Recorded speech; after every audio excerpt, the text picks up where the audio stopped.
Grab your game and light the glow, feasting on life with a funky flow, faith and vibes. We're keeping it real, exploring the highs that people that steal. Riding high with low. God with us more than you know. Food, faith, games, it's all in the show. Come on and vibe with riding high with low.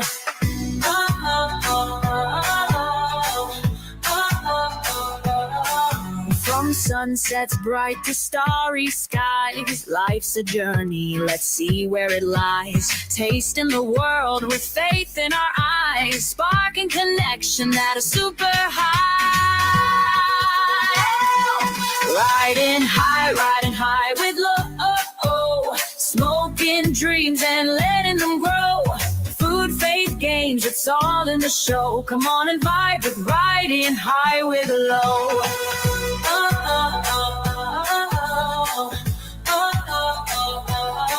So hit that cloud, let's take the ride. Together with low, we'll touch the sky. Laugh, reflect, and let it all flow. You're home now, it's riding high with low.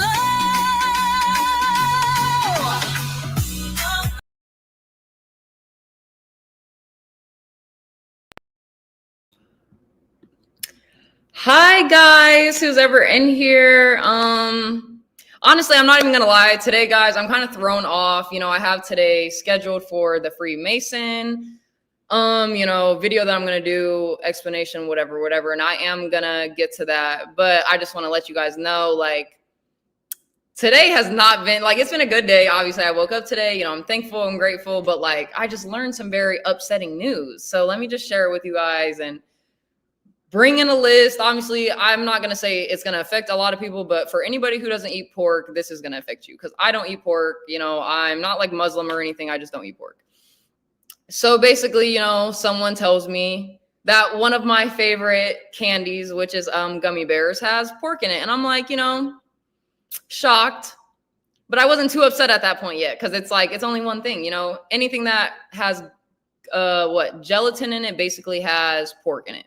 So, that immediately cuts off, any type of candy, as in Twizzlers, Starburst, anything chewy, whatever. Cool.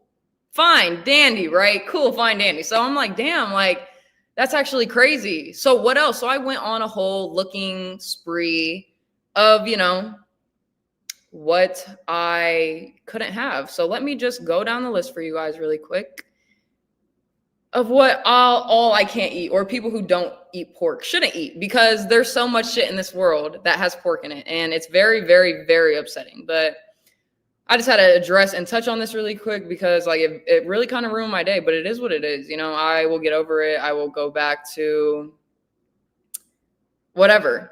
So let's start the list off with, like I said, gummy bears. Cool. Fine. Let me see. Any candy that has gelatin in them. So like I said, Starburst, marshmallows, whatever. Some ice cream has pork in it, unfortunately. Snowballs, which are also one of my favorite candies, has gelatin in it. Cool. Some wines have pork in them. Toothpaste has pork in them. Gum. Doritos, Cheetos, not all chips, but some of the main ones. Donuts, apple pies, because it has gelatin in it. Juice boxes, salsa that isn't fresh, that they had to preserve. Jiffy cornbread, Kraft cheese, the single. I don't know if they're talking about the shredded. Noodles, guys. Ramen noodles of any kind, doesn't matter if it's chicken, whatever. Gamer of the damned, hey, thanks for tuning in. I'm listing off things that have pork in them because I don't eat pork and I've been eating this shit. I literally just ate gummy bears 5 days ago. So yeah, I'm kind of upset with myself. Some pot pies, Tylenol and Benadryl have pork in them. A lot of chewing gums. Most bread has pork hair or pig hair. I'm sorry. And it whipped cream cheese, which was one of the biggest ones for me because I love cream cheese. And moisturizers, cigarettes, there's so many things that basically has pork in them. And yeah, that was my list. If you guys want to know why I hate pork so much, obviously it's for a biblical reason and just like worldly. We all know how fucking disgusting pigs are. But that's besides the point. Whatever. So yeah, let's get into this Freemason shit. I have actually a lot of notes that I want to talk to you guys about, and like obviously my opinions. I do have 2 videos that I want to show you guys. And yeah, so let's get started on this. Let me make sure I have my notes pulled up. And I already have like links to everything, so I can pull those up when I can edit or whatever. So let me see. Okay, so Freemasons, do you guys think that they are a public fraternity, or do you guys think they're a secret society, or what do you guys like feel about them? Because me personally, I do think they're a secret society. They do a lot of things in secrecy, obviously, so it kind of like goes with it. I feel like the public fraternity is kind of just like, the first glance, people give, that's what they want people to think of them, like, oh, we're doing good for the public, where people can come in kind of like, be their own selves, believe in what they want to believe in, but have an organization of just like, a community, a family, a pack, like on YouTube, but evil. Okay. That's what I think anyways. But I'm going to give you guys some history behind them of what I looked up the history is. So it says the Freemasons or Masons are a fraternal organization with roots dated back to the late Middle Ages in Europe around the 14th century. Originally, they were groups of skilled stonemasons who built cathedrals, castles, and other stone structures. These workers formed guilds to protect their trade secrets, ensure quality work, and support each other. Over time, the guilds evolved from purely professional associations into social and physiological, philosophical, I think the word is, I don't know, groups. By the 17th and 18th centuries, they began accepting members who weren't actually stone masons, transforming into a more symbolic organization. They started focusing on moral teachings, and when I read that, it kind of made me laugh, because I'm like, moral teachings, like, we know what your guys' moral are. I'm not, and I'll break it down for you guys. I'm not gonna say all Freemasons are bad, but come on, I'll get into it. And then, so they started focusing on moral teachings, personal development, and philanthropy. I think I'm using that right. Yeah.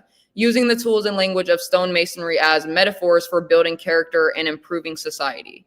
And some of their key elements of Freemasonry involve symbols and rituals, lodges, belief in a higher power. They don't specify what higher power, just a higher power, secrecy, and myths, obviously. Okay. And then it also put, today, Freemasonry is a global organization focused on fellowship, charity, and community service, though its exact practices and beliefs can vary by region. It's important to note that much of the mystique around Freemasonry has been exaggerated by popular culture. Okay, did you guys hear that last sentence? And I underlined that. Freemasonry has been exaggerated by popular culture. Me personally, like, not only do I think that's like, I found this on, or I typed this in on chat, GBT, whatever. I just wanted to see what they were going to put. This is what they put. And that's exactly what they would say. Like, you guys want us to think we're over exaggerating about like what we learn about Freemasons and what we learn about the world and like the elites and evil people, whatever. But like I said, I'm going to get into all of that. So basically, I'm going to tell you guys what I kind of think of like my definition, or just how I feel about Freemasons, and like the lower levels, the higher levels, we'll get into both, whatever. So let me see. And then after this first part, I will show you guys a 5-minute video. It's a video about basically a woman going to a all-women's Freemasons for a Freemasonry lodge, whatever. She was trying to join because her grandparents were in it. So she wanted to see how it was, and some shit obviously happened to her. So we'll get into that. So basically, and obviously I have I have what I'm going to say written down, because I was like, yes, sir, I just want to make sure like I have all my notes, whatever. So me personally, in my opinion, guys, okay, like, don't take this to whatever, but I think they're like a cult. Their organization is a cult. Like, that's just what it is. Okay. Mostly demonic. And I say mostly, I'll get into it. I think that most of them would be of the elite people of the world, like Freemasons, like the big people that I'm talking about. I'm not going to say that every single person in Freemasonry is evil and all doing bad things, because they're definitely not. But on top of the world, like the elites, how I'm saying, like the big people, like fucking, I can't even name names right now, but I will be able to think of them by the time I'm done reading this, because that's when it all just clicks together with me. So I think when it comes to like the local lodges that like, you know, you can join, people can just regularly join. They're like around your neighborhoods. They're just in your cities. You might have to drive like an hour to them. I'm not going to say those ones are necessarily bad, but at that point, like once you get to that point, like if you guys remember my stream yesterday, I was talking about clear hierarchy, right? Like having a clear objective or what your morals are or what like you're standing on. I'm just bringing that into perspective because, you know, how they put in their description, like, oh, we're all about morals, right? Okay, cool. So when it comes to like the local lodges, at that point, like the information of like the clear hierarchy and their morals, kind of like it gets like in a trickle down effect. You know what I mean? So like, obviously all the shit that I'm talking about with the evilness, it's all high up. So by the time it gets down to like the lower levels, oh, you just joined like a Freemason lodge, you know, you're just kind of in there to be like the face of them, to kind of show people like, oh, you know, we're not bad, we're not doing evil stuff, but it's the intentions behind the group and like everything is spiritual. You know what I mean? So you have to really like think deep into that shit. Yeah, you might be not doing evil shit yourself, but what are the intentions in this group that you involved yourself in, that you made a vow to, and like shit like that. You know what I mean? So basically, let me see. I kind of already explained some of that. And so I'm like saying what the trickle down effect, basically to me, like what that means to me and like what that does, I think, like they keep the lower level Masons in like a puppet state, if you know what I mean. Like they kind of, like the real ones, you know, they're the ones behind the scenes doing all the shady shit and whatever. And they're kind of using them as like a face, like I said, to just show people like, oh, Freemasonry is okay. Like we can join, you know, we're not as bad as people say. Like we're just a fraternity, whatever. And they're like, they want to show that they're an easygoing organization that you can easily join. But like I was saying, since everything is really spiritual, like to me, like the lower level Masons would really just be NPCs. Like, you know what I mean? They don't know what they're doing. They are kind of just like following blind orders, and they're just listening to their higher up people, like whatever. So you don't necessarily have to be doing bad things or be a bad person for things to be attached to you from a huge organization like that, is basically what I'm trying to say. Or just being involved in that, like it can affect you spiritually, mentally, and morally. Facts, because they automatically bring your morals down subconsciously just by what you're listening, by the people you're around, what they're into. Like, it doesn't matter. That's why I feel like people really don't understand when everything is spiritual. Like, you might feel like that this person is good, but they could have like a demon inside of them, and that demon attaches yourself to you, and then you start getting depressed or start feeling certain type of ways. That's just like a small example. But obviously when it comes to huge organizations like this, that's why I feel like, yeah, you might not know what you're doing, but like, you know what I mean? You got to do more research. Universal said, hey, Lolo, looking good. Thank you. I appreciate it. Tolmet, good to see you. My low riders. I love you guys. All right. So let me see. What else? Oh yeah, and then I was said, like any other organization, you know, there can be good and bad or not so good members, whatever. You just have to know what the intentions and how deep the organization goes, like to really know what's going on.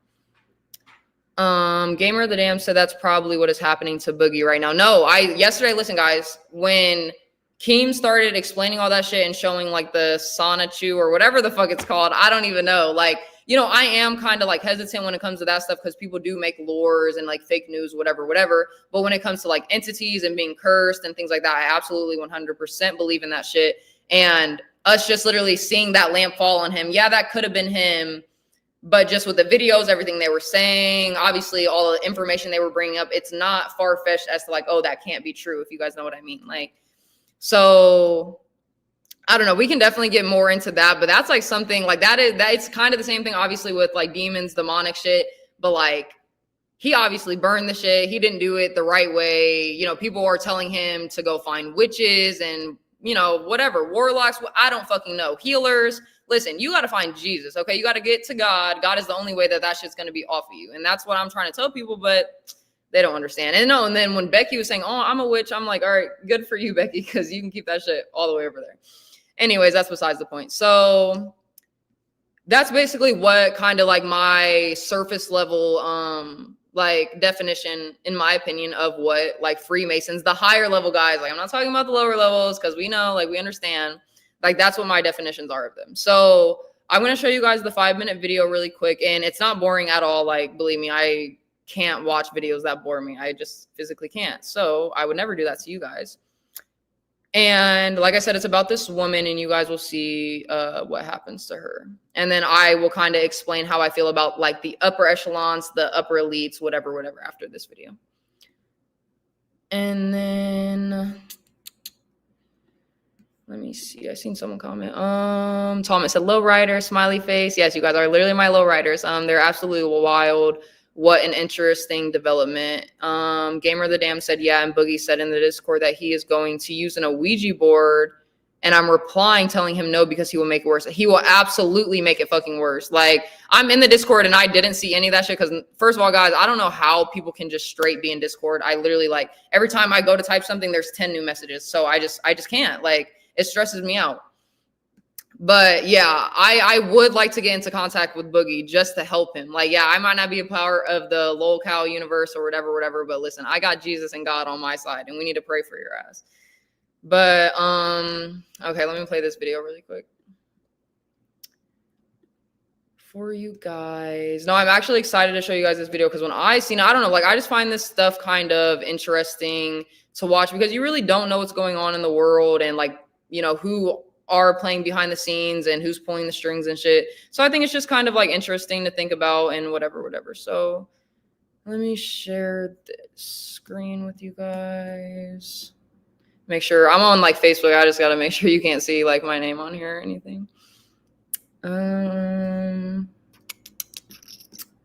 Okay. And I'll put it in big screen and you guys will definitely be able to hear. So a girl named Destiny emailed me her spooky story time about joining the Freemasons and her initiation.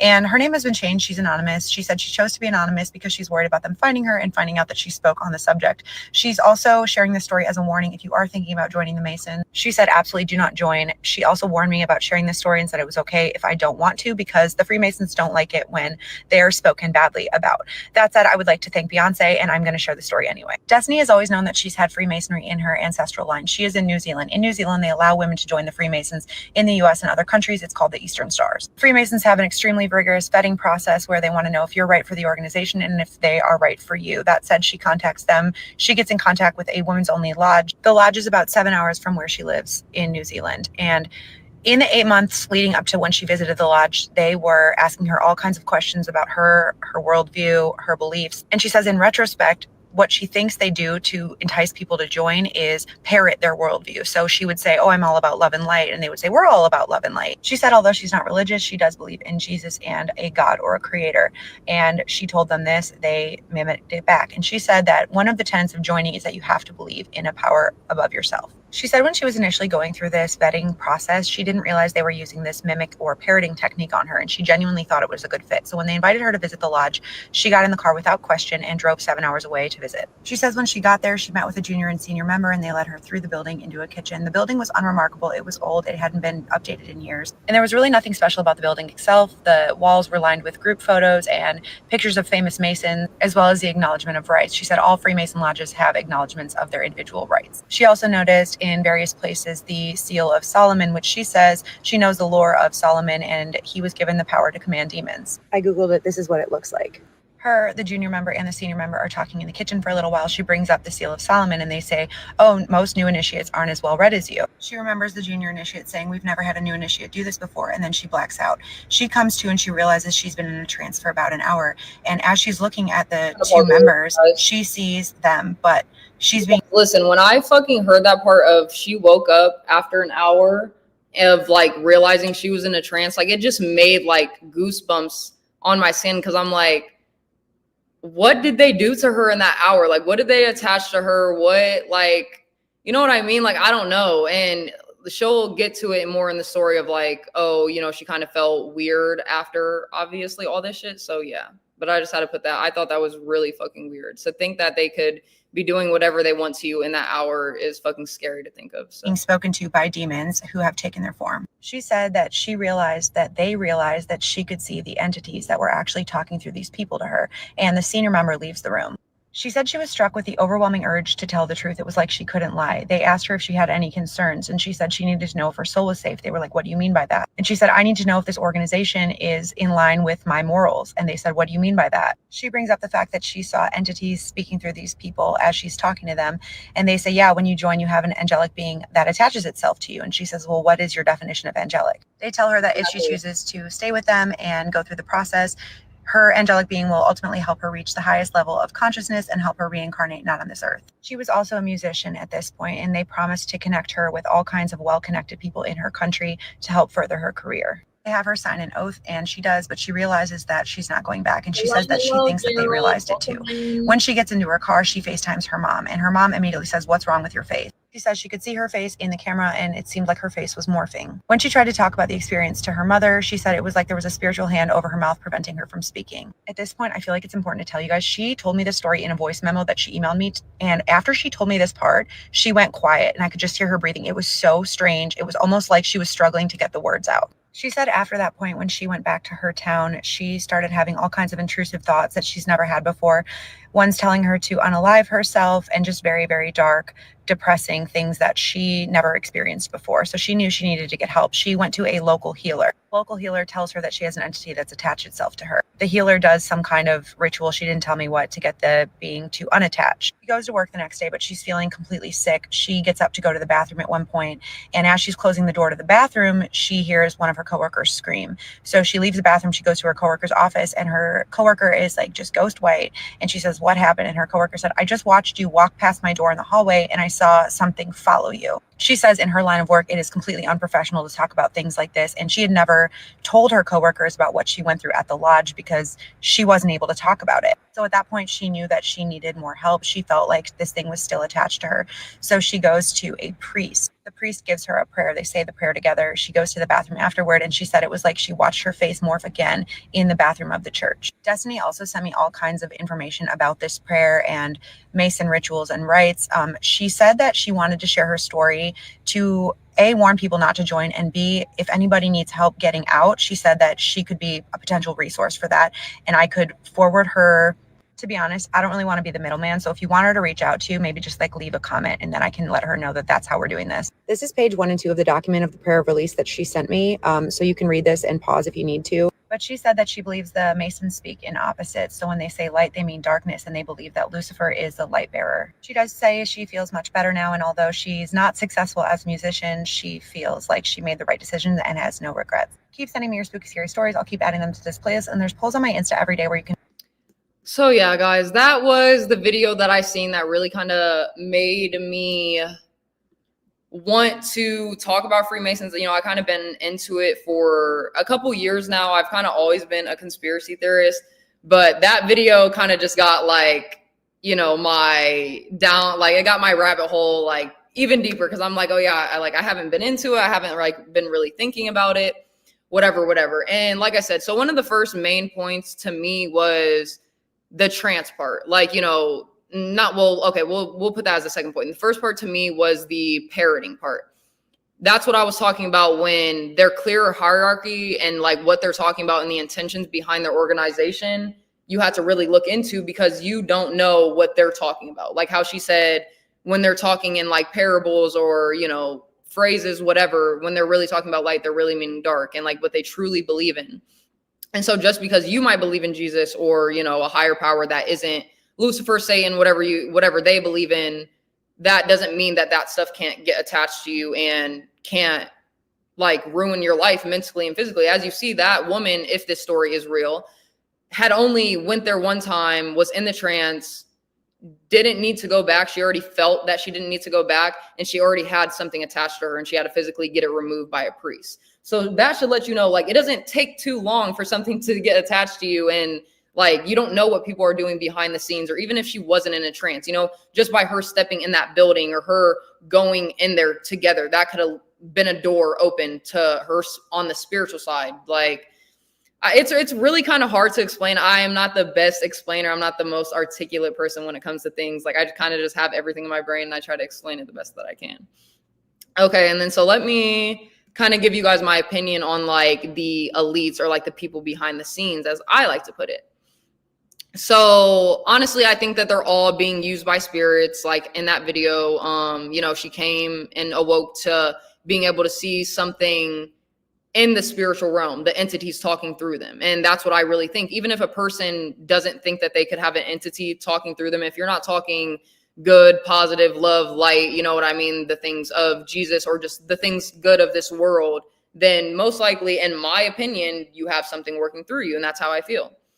So some of them, can be killers, rapists, kid touchers, things like that. You know, I can't say certain things on YouTube, and they have to do some very bad things to stay up that high. And it's the same thing with, you know, you can bring in the Illuminati with this, or like even the P. Diddy cases and the people like that, Beyonce and Jay-Z. Like, to me, it's just all of those people in the spotlight and that you see on television and TV and in higher positions. The world just isn't good. You have to do things to stay up that high. And if you're not willing to do those things, you won't hear from them. You know how you guys see like artists, they might have a one-hit wonder and then all of a sudden they kind of just disappear, or they end up in jail, or they die, or they get deemed as crazy. Like, does that not like kind of like ring some red bells for you guys, or some bells in your head for you guys? Like, you know, they don't let real artists, true people with true talent get up here, but the people that are talking about secular things and fucking demons and killing people and whatever, like that's the music that you hear, or the movies that you see will have, no offense, like, I know how some people like, I don't know, like, I don't want to be controversial, but like me personally, like, I just know like how we were supposed to be made. So when it comes to like gay people and trans, like, I don't want to say it like that, but that's just like my personal opinion. Like, the things that they put out in this world, it's all to get our brains into this state of just lower anything. They don't want us to reach our highest potential. You know what I mean? So I will get back to that one. So let me read some of this. Thomas said, "You're doing well. Fantastic. Or I can't even speak. Fascinating stuff. Thank you." Gamer the Dam said serial killers might be controlled by demons. I absolutely believe that. MXD said, also imagine a city where the police, judges, prosecutors, firefighters, and political figures are all Freemasons. They could get away with anything. And that's my point. Like how I said, you can just drive around your town, guys, and see local Freemason lodges. You know, you can go into a Walmart parking lot, look at people's cars on their license plates, and they will have a Freemason logo on their license plate or on their window, whatever. And there's so many more people in that shit than people believe. You know, they have people that have generations of, you know, their family line in that shit for years and years, generations, literally. And exactly like MXD or MDX said, you know, imagine literally a city full of that shit, which I don't even have to imagine, because I imagine that's the cities that we are in today. They can be doing away with, they can do anything, literally, how you said, like, and why do you guys think, like, I don't know what the exact, what am I thinking of? Like statistics on child and, you know, like missing people, like the statistics on that is, but it's one of the most like highest, I don't want to say like consumer, like people buying, but people obviously buy humans. It's like one of the biggest selling points and businesses in the world is like selling children, selling people, you know, sex trafficking, whatever. And there's so many like, you know, stories that you hear with, let's just bring in Disneyland or fucking the Denver airport, you know, with tunnels underground, people's houses having tunnels underground, like the fucking elites and shit. Like, why would those people need to have that shit if they're not doing some shit that they don't want people to know about?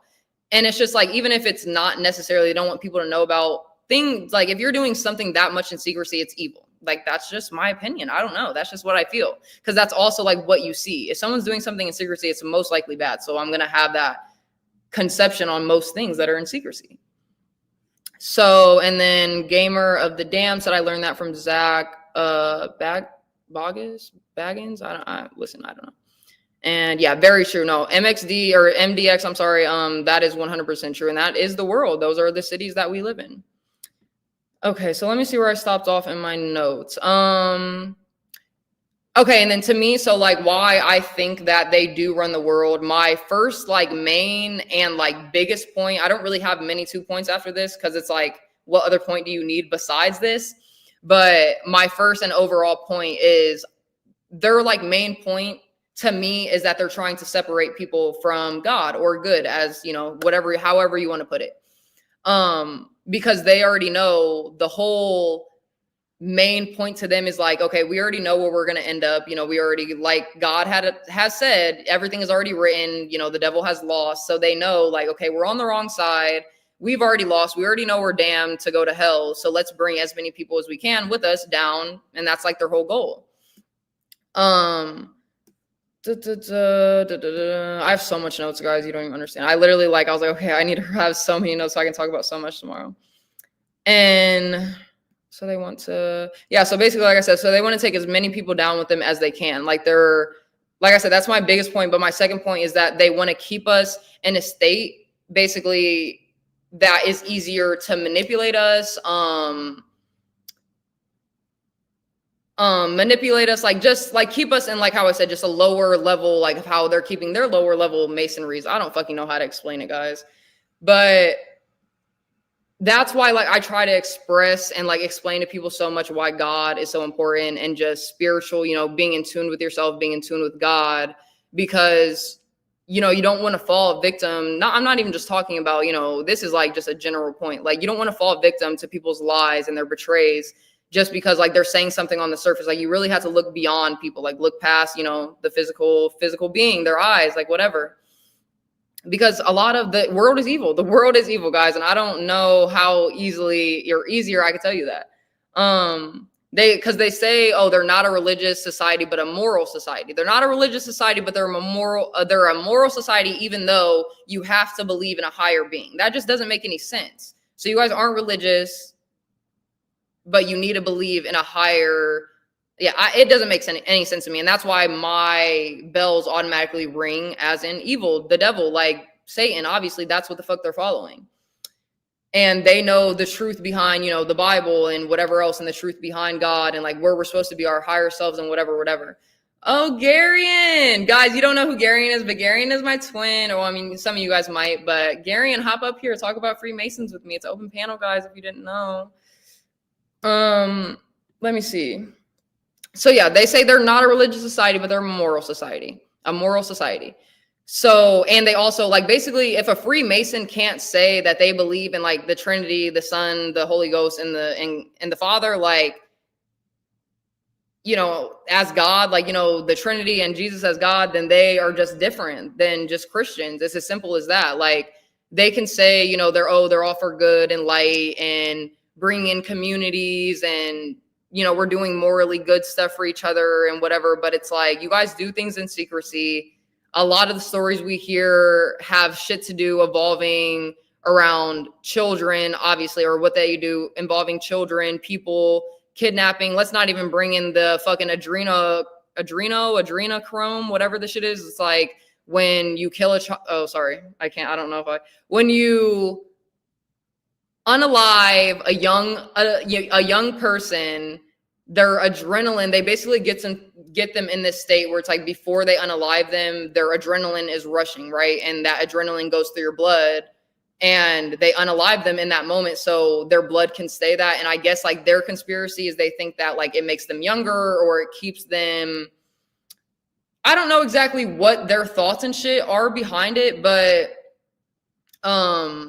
to me personally, like it's like some type of blood ritual sacrifice type shit. Like they need to drink the blood so that, you know, demons or the devil, however you want to put it, know that, you know, like I'm on your side. I'm trying to do what you're doing. I'm trying to get what you have. You know what I mean? But yeah, I do want to show you guys another little video. This is just a TikTok video of just like some crazy facts, I guess you could say, about Freemasons. But as in just the elites, yeah, to me personally, like they all are just very evil. And I hope that people can just see the truth about what's really going on in the world, because it is a evil, evil fucking place out here, guys. Let me get this up here.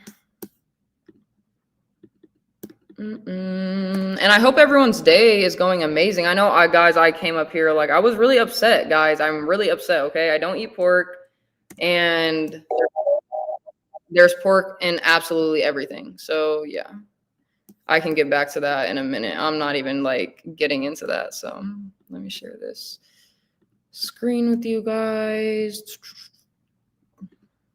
Okay, I'll play it in 1 second.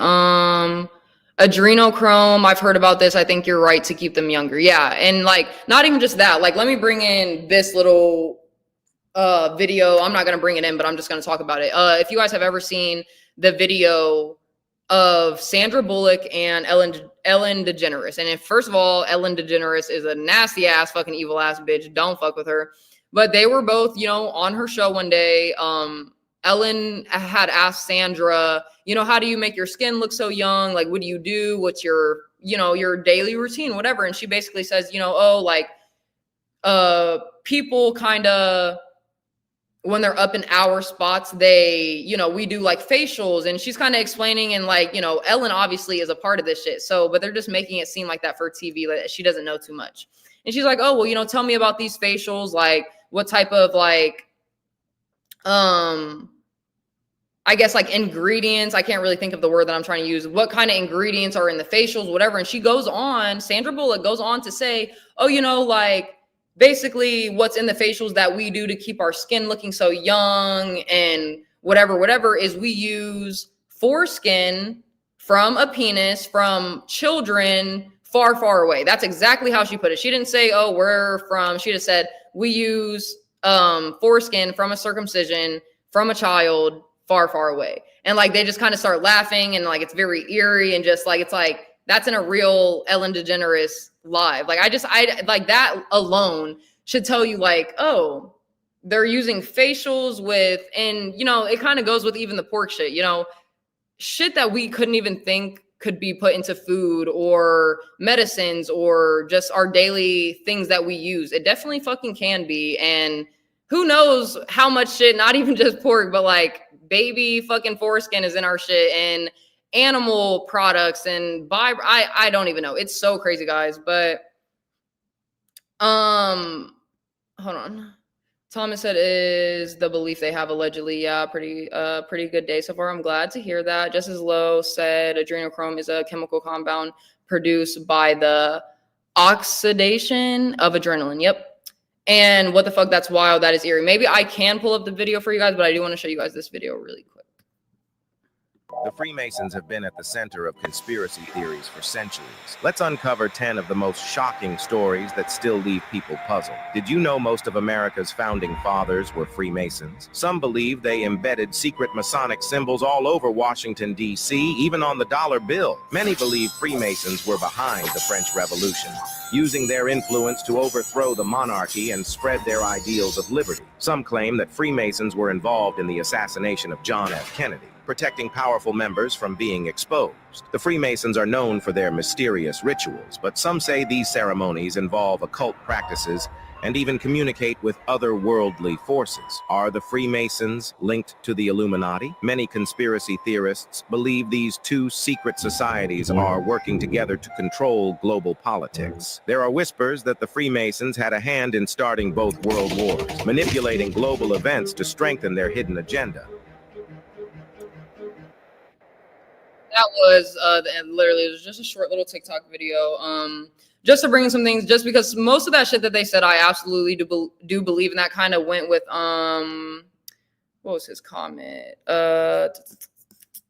MDX, how he said like, oh, imagine a city where everyone's kind of working together. That's what they were saying. Like, they put people in positions that they know, okay, if this person gets in trouble or if this person gets blackmailed, we have this many people backing them so they won't get in trouble, or we'll be able to, you know, throw that shit under the bus, or we have the police involved. We have all these people involved where we can just toss it to the side, and it doesn't have to be news. It doesn't have to be anything that people have to know about. So I absolutely believe that. And when it comes to like the JF Kennedy shit and like the World War II, I mean, it wouldn't surprise me. I'm not going to say like, oh, that's absolutely the truth, because I have no idea, but it wouldn't surprise me at all. Because like I said, I mean, even in their chat GBT definition of what type of organization they are, it has dated back since the 14th century. So if it's dated back since then, like, obviously they could have caused world wars. They could have caused fucking people dying. I mean, I don't really know too much about JFK, so I don't know why they would want to have him assassinated. You know what? I don't really know too much about whatever, but as in like they're running the politics and like all the big shit going on in the world, I absolutely 100% believe that. Just because like, I mean, everyone sees politics on a daily basis. You know what I mean? Like the Trump shit, the Kamala shit, all that shit to me is there to distract us. Like we all know the president really doesn't have that much power when he's in office, or he or she, whatever you guys want to fucking say, or whoever is in there. And it's just like, you guys put these people in just like our faces to give us this false hope and this false security of like, oh, everything's okay. We got your guys' back. We love America. Like we're working everything out for you guys. But it's really, they're just putting lies in our head. They're literally just conditioning us to live how they want us to live. Like that's the easiest way that I can fucking put it. And then let me see if I can. There is something that I did kind of want to talk about, but I have kind of no idea what it is. If somebody could educate me on it, it's called G20 Summit. Someone had recommended it to me to, I think, watch about Freemasons, but I didn't look into it last night when I was doing my research because I had like just watched so much and I just was getting tired. But I don't know if anyone knows about that. I would love to know about that. I might look that up. I might do a separate video on that. I'm not sure yet. But yeah, to me also like how the lower levels are puppets. Like if you're a puppet and you're getting played by the puppet master, like you're getting controlled by a demon or an entity. Like, I don't know, bro. I don't know. I know my views are a little wild, but listen, you guys got to know.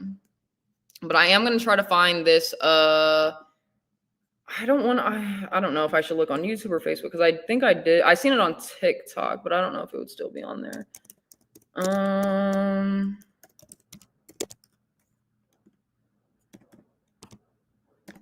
Let me see. I'm looking up Sandra Bullock on Ellen. Yep, talking about, it's called microdermabrasion. And no, listen, and it like they call it a joke. Like, and that's what's crazy. I'm not gonna do the whole 8-minute video. I think I'll do this 2-minute video.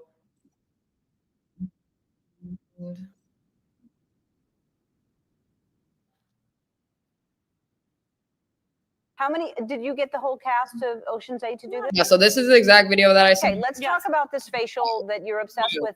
How many, did you get the whole cast of Ocean's 8 to do Not this? everybody. Okay, good, smart ones. Just those that I thought would appreciate it. Okay, explain what it is.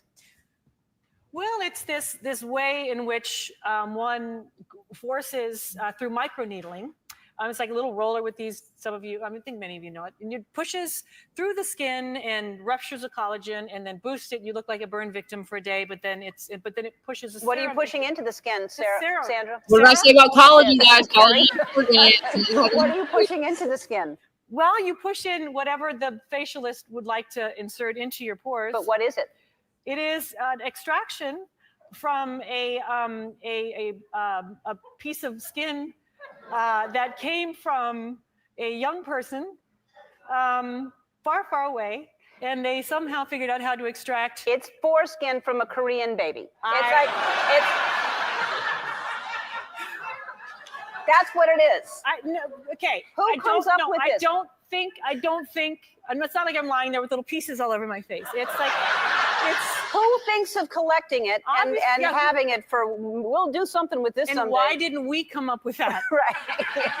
Yeah. And so we call it, I call it the penis facial. And I think when you see how good it is to your face, you too will run to your local facialist and say, give me the penis. It's gonna happen.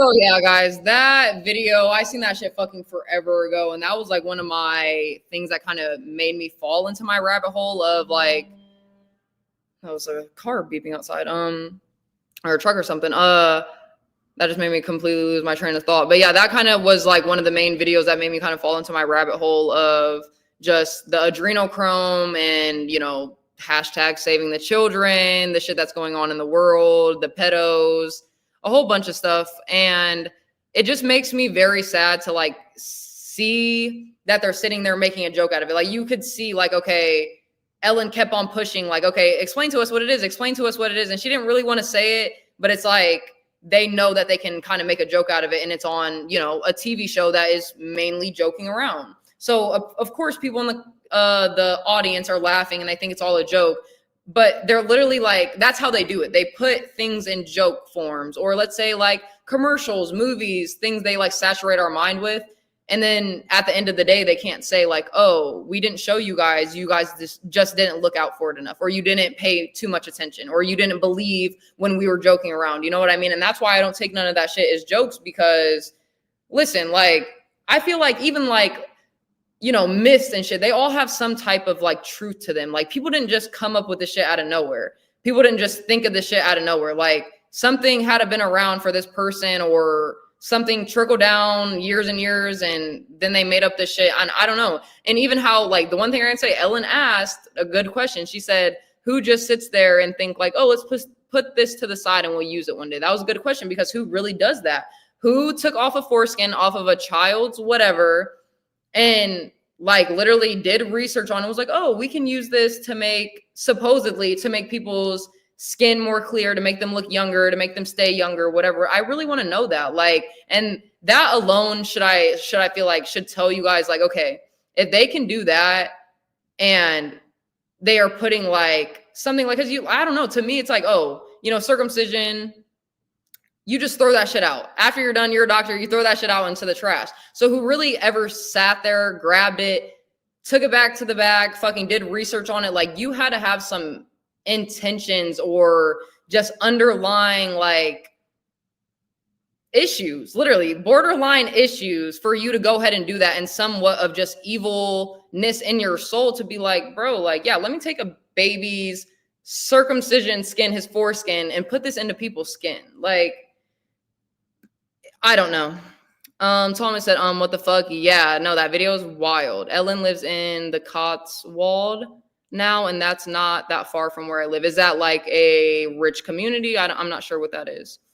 MDX said she looks very scared to say. She was literally shaking. Facts. Like, she was very anxious. I know the look of having an anxious disorder. Yes, they absolutely. And even like, I can show you guys like so many videos that I've just seen over the years of like let's bring into like Pizzagate. Okay, like, you know how when they said all that shit was going around, and you know the email got leaked, basically it showed whoever was emailing, let's just say Barack Obama, because he was one of the people, they emailed and was like, oh, you know, we're having a pizza party, what kind of pizza do you want? Like, and you know, I guess they say like pepperonis for a boy, cheese pizza for a girl, or something. Fucking sausage pizzas, you like both, or you like under a certain age. Like, I don't know, it's very wild. And they have this whole list of people and things, and like they have symbols of like what people like, and they'll put these symbols like discreetly on places that they know these people are going to be, so they can deliver the right package to them, aka children. But the video that I want to talk about is I think it had Jennifer Aniston in it, and I want to say either Adam Sandler or what's his name? Ashton Kutcher, but I'm pretty sure it was Adam Sandler. They were doing an interview, and they were both standing. I'm sure I can find this video if I really looked. They were both standing, and they were talking about, like, Jennifer was like, oh, like, Adam, are you going to come to my house tonight? Like, we're having a huge pizza party. You know, there's going to be cheese pizza there. There's going to be pepperoni pizza there. And she's just naming off all this stuff. And it's just like, even if you listen to someone's like context clues and how they're speaking and their body language, you can tell kind of what they're talking about. And they weren't talking about pizza.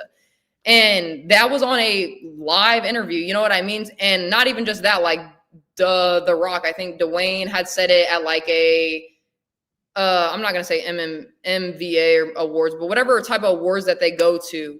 Like, they literally say that shit out loud, and people know what they're talking about, and they want to just let people know, like, oh, we're saying it to you. You just don't know what we're talking about. So you can't really say that we didn't tell you. You just don't have the right information to like perceive what we're perceiving.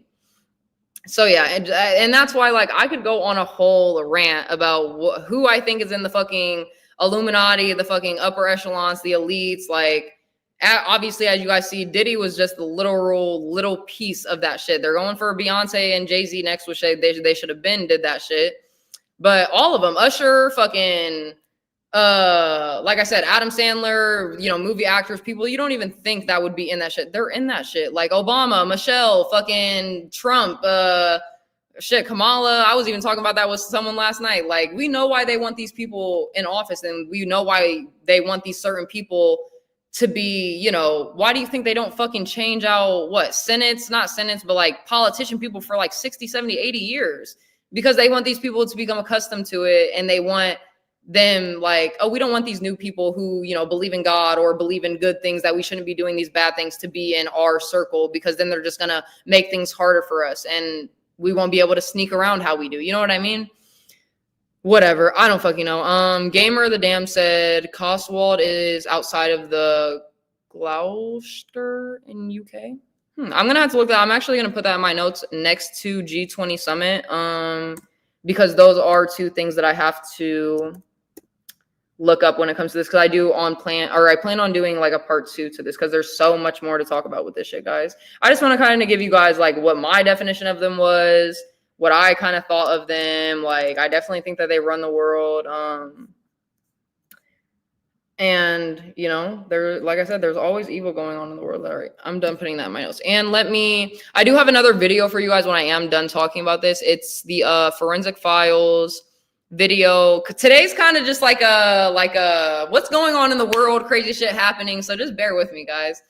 So yeah, we're gonna do a forensic file on this scientist lady that has a crazy ass story, and I'll be probably pausing that in between. It's like I want to say like a 10-15 minute video, but I will be pausing in between because I had a lot of opinions about this woman and just how crazy and evil the world is. So yeah, and this goes with just like the evilness of what I'm talking about. So I am going to pull that up, but obviously in between, I'll still give you guys some opinions on the fucking Freemasons. Oh, and no, one of my other main points, I don't know if you guys seen my like thumbnail for this video, but I can't tell you guys how many times I put into AI, you know, oh, make me a Freemason picture with, you know, the words exactly Freemasonry, or however I did it yesterday.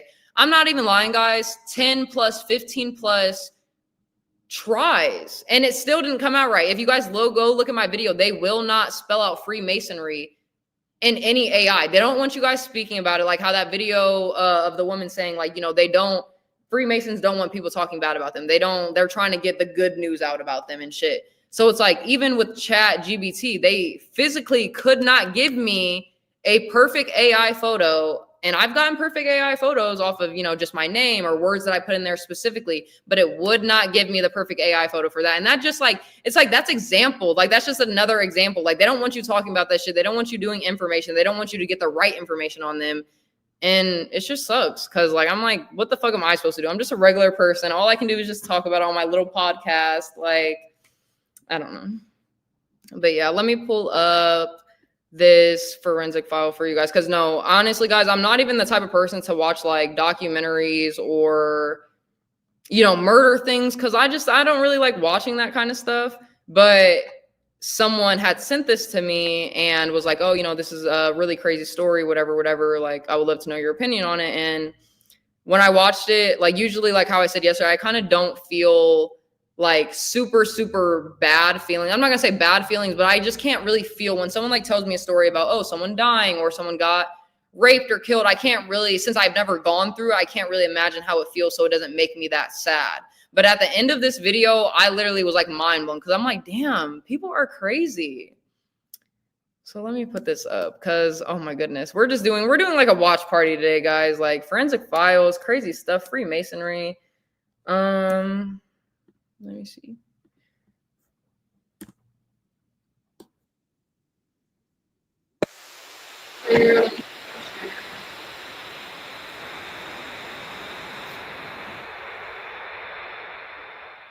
Choosing. Yeah, this video is actually 22 minutes. I will be Just weeks before testifying. I'm gonna watch the whole 22 minutes of this video, but there are some like key parts. I know which parts. She's a scientist, because like I said, I'm gonna skip over some of the parts. She's a scientist. She was at this organization, and this is really the only part that I'm gonna tell you. She basically was Garion said, watch out for copyright. Like, what am I supposed to do about that? I don't know. You know I'm not too keen on the tech when it comes to YouTube or anything. So what should I do about that? I don't know. Can I just play my video? Or if I skip it, will it like get flagged? I don't know. But she was doing actually research on how to basically make medicine into a faster, how do I explain it? She wanted to like basically make doses of medicine to be able to enter your stream faster. So that's kind of what she was working on as a scientist in whatever, you know, building or organization that she worked with. And I thought that was really cool because you don't really hear about scientists nowadays and like what they're kind of working on and what they're working towards for the future. And she was just a regular person. And I feel super fucking bad for her story. So Thomas says, I watch true crime, morbid curiosity about the minds of the criminals, etc. Can definitely see how someone would not be into that stuff, though. Gruesome stuff. It definitely is. And I definitely don't like to watch like, you know, super just like bad stuff that can just kind of get me down in my feelings and like make me just feel sad and shit. But this was just one of those videos. It's a really big eye opener as to like not only how crazy the world is, how crazy people are, but like how long people hold grudges on for, how big liars people are. Like it's a lot of lessons. So let's get into it. Like I said, I will be skipping some points, but just to let you guys know, this story, like it did say, it happened in whatever year it said, but it literally spanned it out to over, I think like 13 or 15 years until, you know, I'm sure you guys know what Forensic Files is. The dude ends up getting caught like 13 to 15 years later, and it's just a wild ass fucking story. Even though this story is sad, I was laughing at this part because I'm like, bro, like, they said her best friend found a key piece of evidence that the police overlooked. Like, isn't that a job as a policeman, a detective? If someone like gets raped, you look at every single piece of evidence that could possibly go with, you know, he broke into her home, whatever. So it was just, but wait till you see what the best friend discovered that they didn't. It's wild. That's how the man got caught, guys. A year later, they were not able to help this woman. She had to suffer for a year, not knowing who her assailant was, probably scared in her home. She didn't know what to do, whatever. And he's just out here living his life for a year and gets caught by exposing himself to a 12-year-old girl. Man. California. That suspect was David Paul Freddy. And pause. Look at this man. You're telling me this man doesn't look like a fucking creep, bro? Like, stop. Gonna mute this really quick while this plays. And he, as you're gonna see, he says like she never and even though this kind of doesn't go with it, it's just like there are some great people in the world, you know, even though they might have not been, you know, close friends outside of work. He noticed, you know, that she didn't come into work that day. He ended up calling her husband, whatever. And like, there are some people that care out there. There's some people that, you know, that do watch you and your routine and your schedule, not necessarily in a bad way, because they're good human beings. They actually care about you and your well-being. So shout out to him for realizing that there was something wrong. Like, even though she did end up dying, obviously that's sad, but yeah. Co-worker Sam Morishima had a feeling. At least called being at 9, especially if right there, that made my like skin crawl. Like, really having to imagine fighting, you know, as a woman, fighting a man off to the point where your fingernails are breaking off. And obviously, like I said, she did die. Like, it makes me kind of scared. Like, you know, yesterday I did say, you know, I don't think of like bad things in the world or things that can happen to me, but these are the type of things that make me, you know, kind of second guess myself and make me realize that, yeah, the world is a fucked up place. Like, you're going to get overpowered by any man probably in this fucking world. And I just couldn't imagine. Like, I literally feel for her. Like, I just feel bad for her. She probably fought super fucking hard to her death. And mind you, like I said, I am going to skip through some of this. I kind of just want to show you guys to the point where he does end up getting arrested. I'm going to like tell you guys some key points, whatever. So basically, after this, you know, fuck, I kind of just want to play it because I'm like, damn, I don't want to miss any points. But She ended up dying, whatever. Obviously, their first look was to the husband. That's always the police's first look. They ruled him out, realized, that he was at work. Let me pull myself up really quick. Okay. Yeah, so he was at work. They ruled him out. And obviously, they asked around, like, oh, did she have any other people that, were out to get her, whatever. They realized no. And so the only other possible suspect could be the person that raped her a year before. So they go back and look into him, and they realize, obviously he got sent to jail for, I think, 5 years for raping her, because obviously, he admitted it, but he ended up getting out, or only spending 3 years of that from, being good in there, whatever. So they immediately go to him once they realize she's dead and there was no one else that could have done it. He does admit to saying, I did sexually assault her, but I did not kill her. At that point, she had moved to San Diego, and he still lives in San Francisco. And he was like, I haven't been in San Diego. That's 500 miles away. There's no possible way that I could be there. And even though they still believe that it was him, they couldn't prove that he was in San Diego, 500 miles away. So they didn't really know what to do. And the case, lo and behold, went without getting solved for, I think it was like the 10 years until someone finally decided, another detective in like 2012, I believe, finally decided to pick it up again. And in all of those 10 years, though, in the meantime of that, her husband ends up dying from cancer, which is so fucking sad. Her parents die. They didn't have any children. They didn't even get the chance to have children. So every person that was kind of like trying to unveil the case of who the killer was, who killed their daughter, their wife, whatever, they all ended up dying. And there was really, like, even the detectives that took the cases back in like 1980s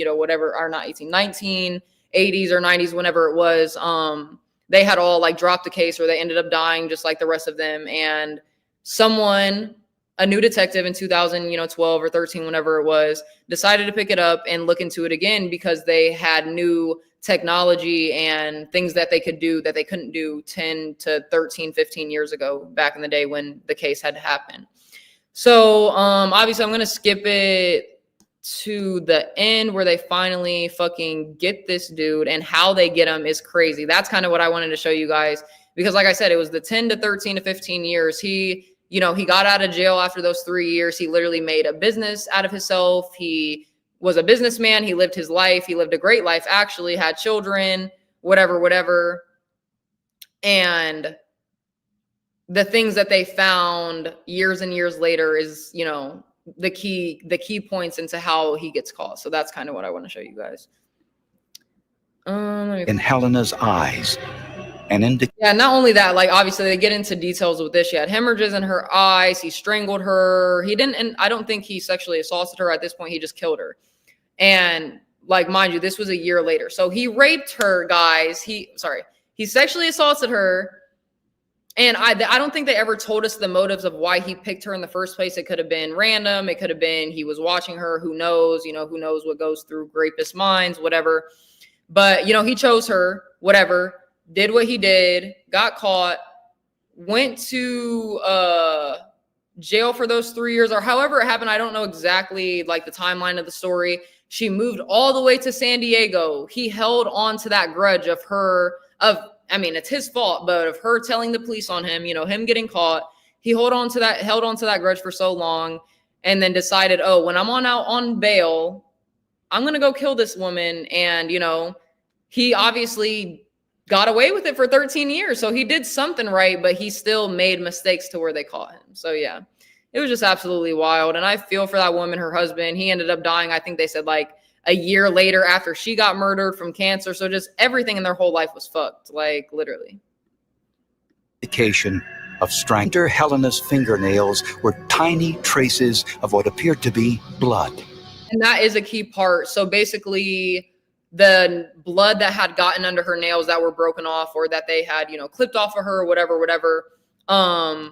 Back in the day, basically when it happened, they didn't have the type of technology where basically you could get like the micro, I don't know what the word is, like the micro look of the DNA if it was so small, right? And that's what it was back in the day. So 10 years later, they finally got this advanced technology that can look microscopically into blood cells and DNA and into clothing and things like that, to where they were able to catch him. So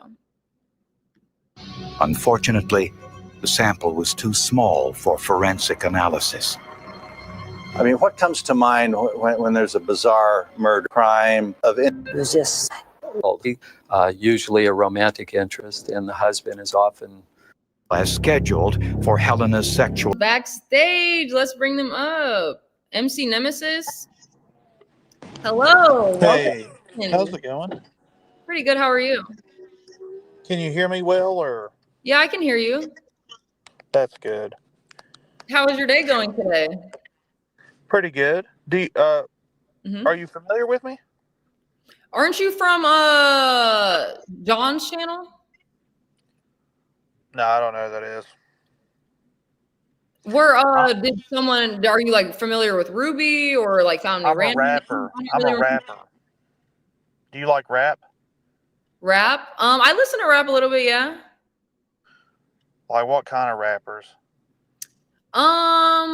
Since I'm not into it that much, obviously I don't really like the new age kind of rap, but I would say like if I did could name artists, if you know who GT is, that's a new artist that I kind of like. Mozzie, they're kind of like they're not underground rappers, but they're not like the popular like Little Baby, fucking whoever.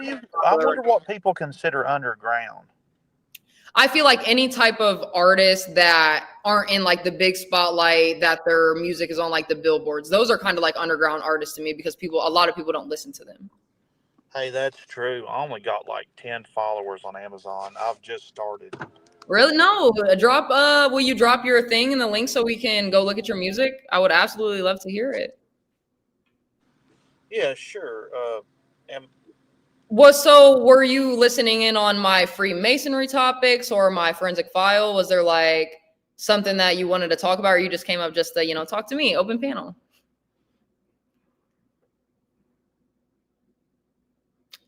He left. I was like, what? He left. Hello? He must have like Wi-Fi issues or something. Until he gets back on, Talmud said, understand. I think I read that one. Right. Like a fucking great job, police. It's literally their job. That's what I was saying. It's upsetting, like, as a guy, seeing the violence towards women. Fucking awful. At least somebody does, because men know how powerful they are compared to us. And they still are like, you know what? We're going to literally kill this woman in the most aggressive way that we possibly can. Like, even though she has no chance, even if I was trying not my absolute hardest, I'm still going to kill her in the most aggressive way that I can. That's just so wild to me. It happens so often that women are inherently suspicious of us, understandably so. Hey, at least some men can see that. Like, I appreciate guys like you and like that understand, women have to kind of be afraid of men nowadays. Like, you know what I mean? With so many raping issues and killing issues, and even just men getting rejected from a woman saying like, oh no, I don't want your number, and him beating on her, or domestic violence. Like, I feel like as men, like, you guys should be a little softer on women, like, and understand why we act the way that we act. I'm not going to say I kind of do that to men, but I will be very wary, especially like, I don't know, this is kind of controversial topic. Like, I've had someone ask me like, oh, are you more wary around white men or black men? And like, I really had to think about it, because it was a great question. And I'm like, they give two different kind of scares to me. You know what I mean? Like, and it is kind of, oh gosh, I don't even know if I want to say this, actually. I don't think I am. Universal Jones said, wow. MC, like, if I don't know if like you just dropped off your Wi-Fi, whatever, like, you can come back up. Universal said, oh, this should be interesting. He likes to freestyle and drops a like of hard R's. Oh. Listen, we don't judge. We listen, but we don't judge. He can come back up. He can explain. I don't know. Someone said, what is your level? Oh, you're asking someone who's their level of degree. They have to be afraid of men. Absolutely. Mark Master, no, sorry, I lost signal. I will join again. Oh yeah, Aaron, you're good. Come up whenever. And then I want to hear what are the differences between black and white guys, just as in the scared aspect. Like, okay, like if I see a white man, like I will explain it, guys. And if it is, like, you guys can take it as it is, whatever. So like if a white man, like if I'm scared of a white man, right? Like it's more like I feel like, oh. Hey, what's going on? Sorry I lost signal there. No, you're good. You're good. What someone had made a comment that the artist, someone said you like to freestyle and drop a lot of hard R's. Did you want to explain yourself? Yeah, I'm a rapper. I've been to prison, so I was given the N-word pass by inmates because they respected me so much. Okay, period. So I can say the word. Okay, so you make rap music.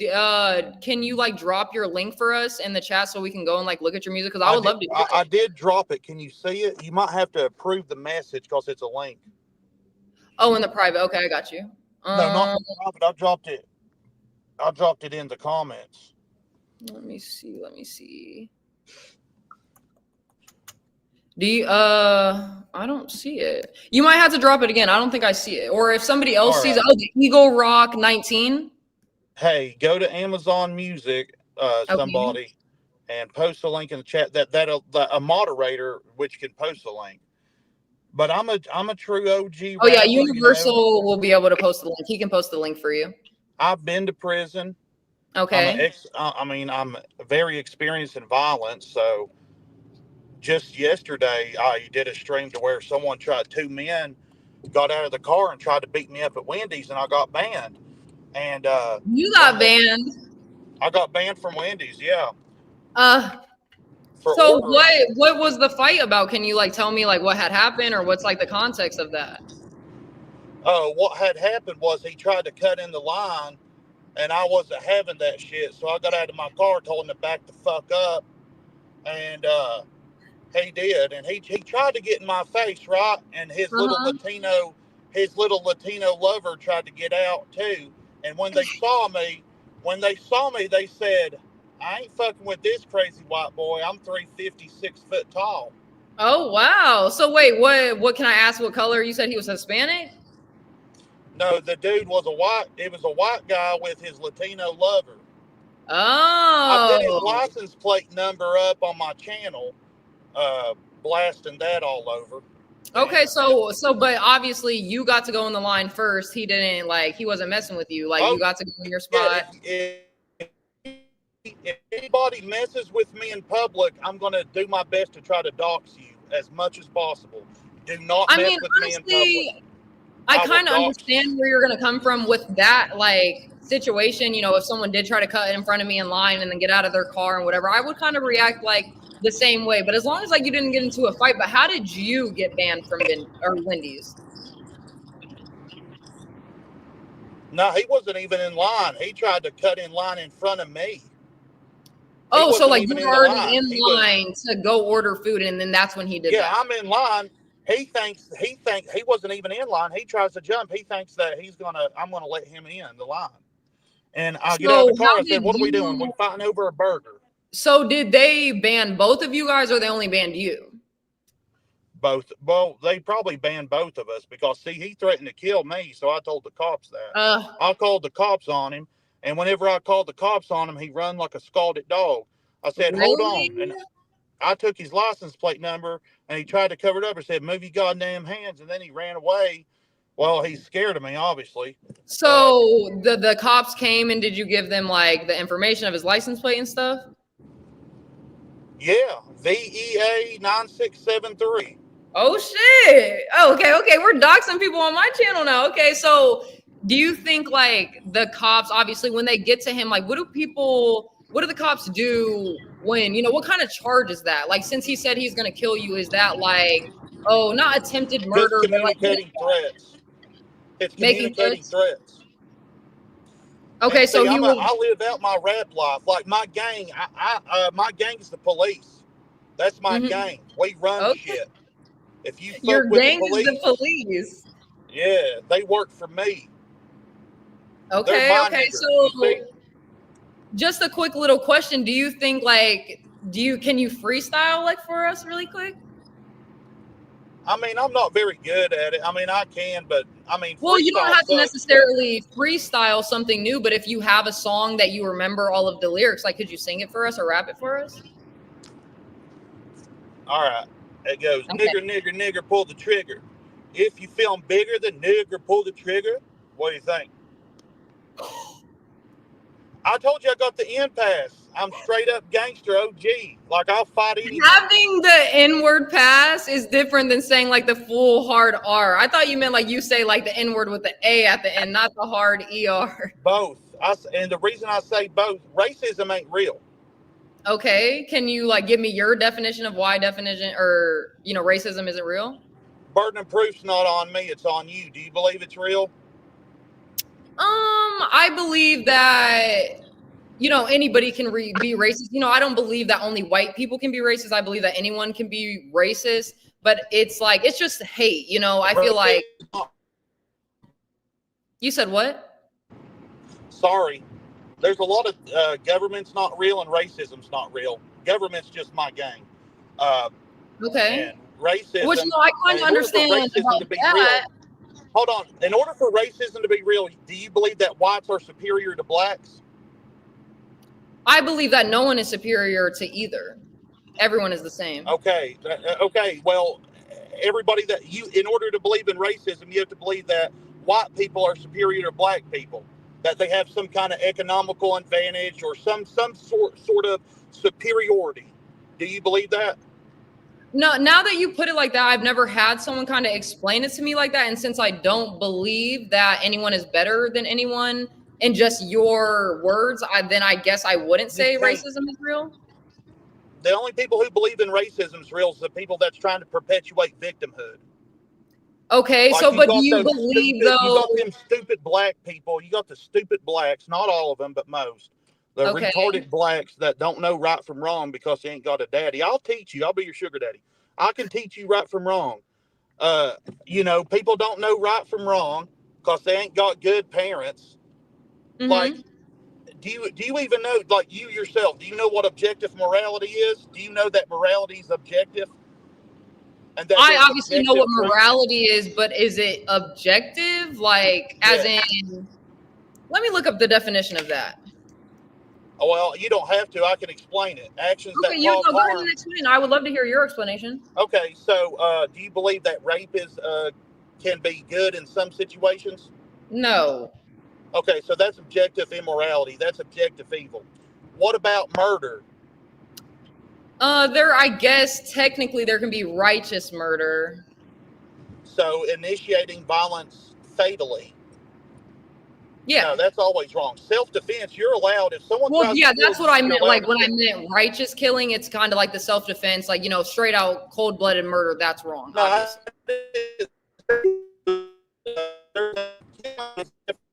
murder is different than killing. So rape and assault is always wrong. Even if you're wearing a badge, like it's always wrong. It doesn't matter if you're wearing a badge or a uniform or anything. You're not allowed to threaten people. You're not allowed to coerce people.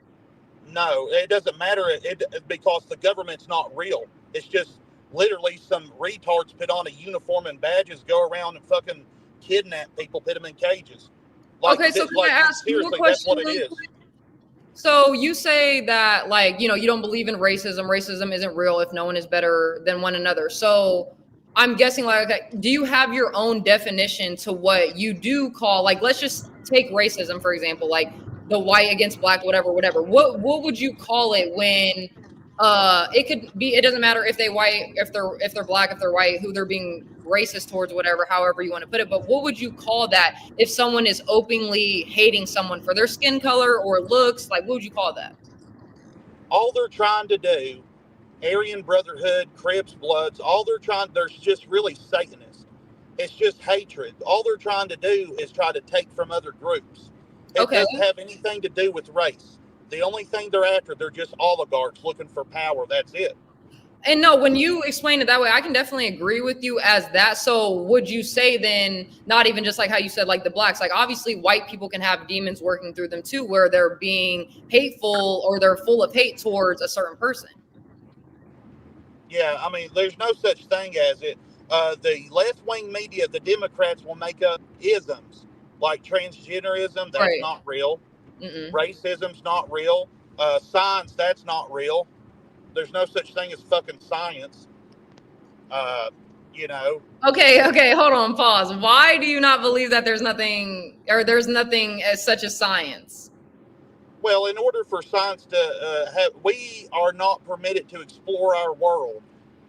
Mm-hmm. So how can there be science? There's people that's like the government. If I try to leave the United States, I have to have a permit. I'm not allowed to go to certain areas of the world. So science doesn't exist because in order for science to exist, we'd have to have an understanding. We're not permitted to do field studies at all. The science that they're creating is nothing more than a religion supported. It's just like, why would we believe you? Why can't we conduct our own research? Why can't we go to Antarctica? Why can't we see what's inside the Vatican? Like, see, science is not real. It's just made up. Like, it's just whatever people's made up in their heads. Right. So obviously I'm assuming that, you believe in God, you believe in Jesus, and that's kind of like, I can see where the conversation is leading into. So where do you, since we're not supposed to have knowledge, do you believe that the knowledge that we do have comes from the devil, or, how they say about the Nephilims or the fallen angels? Do you believe that it came from them, or like Satan is a mental construct. It's not real. The devil is a tarot card. And the devil symbolizes, if you look on the tarot card, you have to understand symbology. Mm-hmm. The chains are loosely fitted around the naked man and naked woman. The man's tail is on fire, representing passion. Like, he can be passionate about a sport or something. And then the woman has grapes on her tail, which signifies comfort. So the devil is standing over them. But the thing about the devil is a representation of the Republican Party. The government is the devil. The beast in the Bibles, that's the devil. Because the faces of it represent like the lion head. Like, it represents different forms of government throughout history. And so you believe that, so do you believe that, like, kind of hide it in symbols. Right. So do you believe kind of about what I was saying earlier, as in, like, obviously this video today was on Freemasonry, and we were talking a little bit about like the Illuminati and things of that sort. So all the bad things in the world that happen, like, you're basically saying it does come from the devil, even though like Satanism isn't real. And okay, so if you want to address the comment, my wife's dad was a 32nd degree Mason. There's nothing to him. I mean, besides the fact that they're really gay. You have to be penetrated by multiple men to be in the Masons and the Skull and Bones. It's a queer organization that you have to let men piss and ejaculate on you and penetrate you. Right. No, I think that does go probably into a little bit of it, but do you think that, like, how like, basically to me, okay, there are levels to, Masonry, you could even bring in the Illuminati, whatever, but they keep the lower level Masonry people, like how you were saying, like, it's kind of like gay stuff and whatever, they keep them in that state of not really knowing what's going on. But I'm talking about like the elites, like the Pope, how you brought up the Vatican and stuff, the very big people in this world. Do you believe that, like, they're doing all of that bad stuff because of the devil? And like, I'm confused though. Okay, so Freemason, you don't believe that Freemasons are into evil shit? They're just doing like the gay and like what are you trying to say about Freemasons? No, the initiation, you have to be penetrated to be part of any of these organizations. And you have to take an oath, you take oaths and whatever. But the thing about this is, it's a secret organization. They don't even tell your wife or kids or anything. Women are not permitted in it. It's a, completely sexist organization, of course. So did you see earlier about my point? Actually, one of the videos that I had reviewed in New Zealand, they have an all-female Freemasonry lodge. So not only that, but what was one of the last things that you said? Hold on one second. I'm looking at my notes here because, like I said earlier, I have a whole bunch of notes on the Freemasons. So you said that your family or your grandfather, would you say your father was in Freemasonry, like the 34th generation, or would you say? My wife's dad Your wife's dad. So do you believe then that your wife's dad, how you just said, like they had to be penetrated to get into this organization? Do you believe that he had to do those things to be in the spot that he is in? Yeah, well, yes, because you know, he made over $1 million a year. He had connections. They give you connections. They give you money. I got like my house right now that they bought. Like they had a 200 something acre farm. I mean, you don't just normal people can't afford this. It's a massive amount of wealth that they have. It I is. mean, you know, and he had motorcycles and a huge ass farm, horses. Like he was renting to people. Like, you know, he's just a ruler of the world. They become the rulers of the world. They rule you like you are a slave. Like you're nothing. Like you yourself, like you're nothing. You're just a slave. Like you're just like me. I'm a ruler because I come from the Freemason lineage. That's why I have way more than you, and I always will, because I have occulted knowledge, and you don't have any of that knowledge. You can't even use it, let alone establish it. I'm not part of the Freemasons. I'm a benefactor because my wife's dad was. I don't have to be penetrated or anything to be part of any organization. I'm a rapper. I can just simply rap. Like, I'm just an expert rapper. You know, I'm the best rapper of this decade. So would you say if you had the chance to like join the Freemasons without being penetrated, but just being able to, you know, be a part of their organization, would you? No, they have nothing to teach me. I'm smarter than all of them combined. Okay. So do you think that since like you say that, do you think that you would be able to like basically kind of not create an organization like that, but create your own organization where you would be able to teach people? Oh, I don't need to. My organization, have you ever heard of Mark Passio? I don't think so. He was a former Satanist, and now he's a whistleblower, and he's establishing a network. It's called the Great Network. It's based on the Libertarian Party. It's the Libertarian. I'm a Libertarian. Okay. So basically what we're going to do, we're going to get a 1 million man militia, and then we're going to overthrow the government. That's what we're doing. So how do you like, could you explain to me how like you plan to do that, since the government is so obviously so huge in our lives, and you know, people don't really band together and revolt against them. So how do you plan to do that? Well, we have God on our side. They rape children.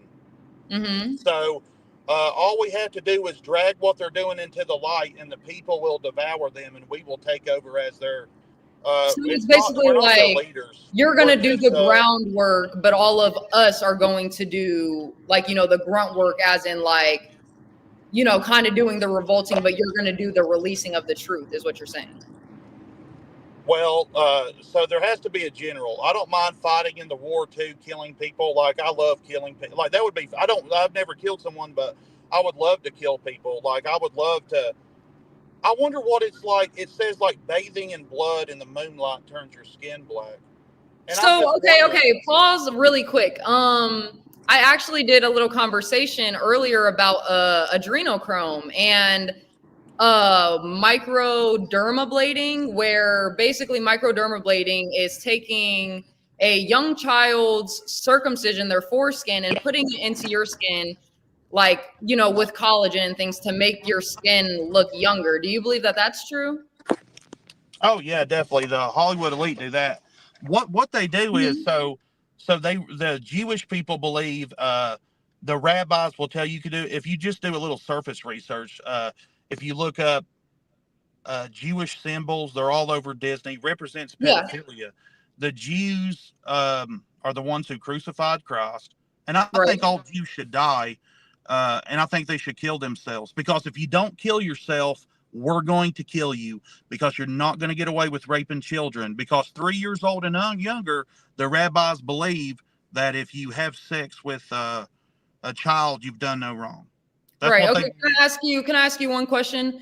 Just because, like, one of the last things you said, you were like, I would love to kill people. You're saying, you know, that you believe in God and whatever. So with all of that being said, do you not believe, though, that God will do the judgment on his own and that we don't have to do that for him? Well, you don't even know who God is. You are not sentient. I'm alive. You are dead. I'm a sentient being. If you would like to become sentient, you will have to sit under my learning tree. But Well, I mean, I wouldn't necessarily say that about myself because I personally, not only do I not believe in religion, I am a child of God, and you have no perception. The mindset that you were given was a Satanist gave you your mindset. The Christian faith, the Bible is not real. They gave you your mindset. hold on, you're cutting out. You're cutting out, MC. For people. You don't cut out care about like the people. last. You cut out for like the no last feelings. whole minute. I didn't hear anything you said. Could you repeat yourself? Okay, you should be able to. I shouldn't be cutting out anymore. But you see, you have no empathy. I have to teach you empathy. You have no empathy, and you have Okay. no. You're a coward. You are not willing to kill. So, the reason that I'm alive and you're not willing to kill. You must kill people. You must be willing to kill people. That's called self-defense. It's a right given to you. It's a duty by God given to you that if someone initiates violence against you, you can up to and includingly fatally kill them. And see, that's what you don't even understand right from wrong. You need to sit under the learning tree of What if I told you though that like the part about, you know, you being alive and me being dead is somewhat true, right? I believe, you know, that I had to kill my old self and that I was reborn in Christ. So what if I said that about myself? Like I'm not saying that I am God, I am Jesus, but God is in me and I am in the God. original. Okay, so you were given a mindset. Your preacher told you that. You have a hive mind. I don't have a preacher. Yeah. Well, I don't. Someone told. Oh, See, yes. okay, can I just let you know one thing though? I don't believe in religion. I don't go to church. I'm not going to say I wouldn't go to church, but I don't believe in Christianity, you know, Catholic, whatever. I physically. Okay, You said what? Then, okay, what do you think God is then? God is like an omnipresent being. He's everywhere. He's nowhere at the same time. He's the creator. He's the Alpha, the Omega, the last and the beginning. He is just everything. He's love, light, everything good on this earth. And you can kind of say bad because, you know, people like to say, oh, God did create everything, so he created evil too, but there can't be good without evil. So that's like a whole different type of topic. But as in, like, what was the question that you had asked me? I'm sorry. I was reading comments. Okay, so the Christian mindset. Okay, that's Satanism. Do you understand?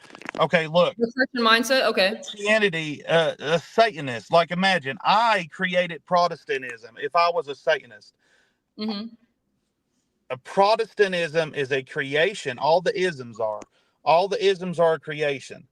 That's what you told me. What they do is they create religions and they give you a hive mind.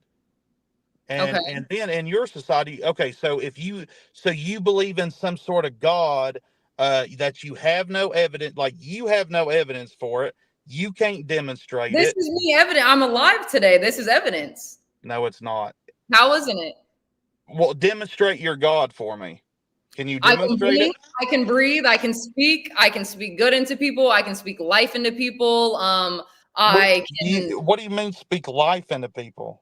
Speaking encouragement into them, speaking the word of God into them, speaking, because I know you said you don't believe in the Bible, but to me, the Bible is very real. That is speaking life into someone.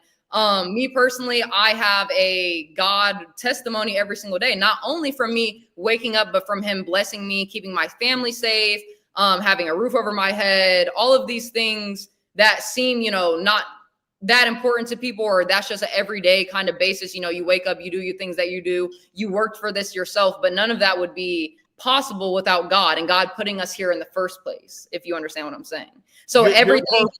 The purpose of your life is to learn from people like me.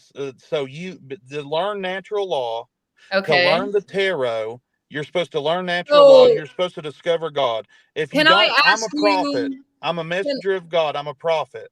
Okay, can I ask you a question? So as a prophet, and you said you don't believe in the Bible, is God giving you all of the information that you have known, or where have you gotten all of your information from?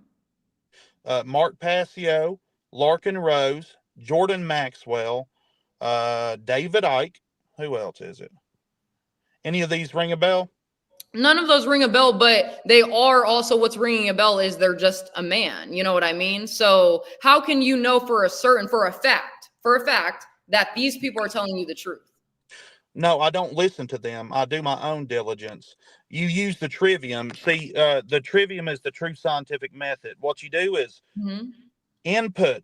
If I input it into your brain, what I'm trying to do, I want to get inside your head. So I use the trigger word, the N word. So now I'm in your subconscious, talking to your subconscious. So now and all this showboating and this flashiness, this is hypnotism that I use. The And sugar daddy hat definitely is flashy. you're being hypnotized. Like, I'm an occultist. I'm a light occultist. I'm here to de-occult you. I'm here to take out what they put in. Well, how about if I tell you I was here to give you the real truth about God and the real truth about love and light and about the Bible and the world? How would you feel about that? How the Satanists created the Bible. Do you really believe that? Yes. And why? Can I ask you why? Well, have you ever read the Bible? I don't think I've actually read a decent amount of the Bible, yeah. Did you read the parts about the slaves? About, which part though? Like in Deuteronomy what? What about Lot's daughters drugging him and raping him, getting him drunk? Oh yeah, no, I know that story. What are you saying that, like, how do I feel about it? Is it bad? Is it like, what are you asking? Okay. In the Bible, it perpetuates slavery. Slavery is fine. There's just god-awful amount. So for one thing, in the book of Romans chapter 13, they say that you have to bow down to government, that government comes from God. And that's in the New Testament. You can't even blame that on the Old Testament. Now see, this is when we got to pull up some scriptures, because I don't know that scripture. And I know scripture like the back of my hand. I've decoded the Revelations. Yeah, no, you said Romans. That. Romans what? Romans 13. And if you read the first part of that, it says, you submit to government. Romans 13.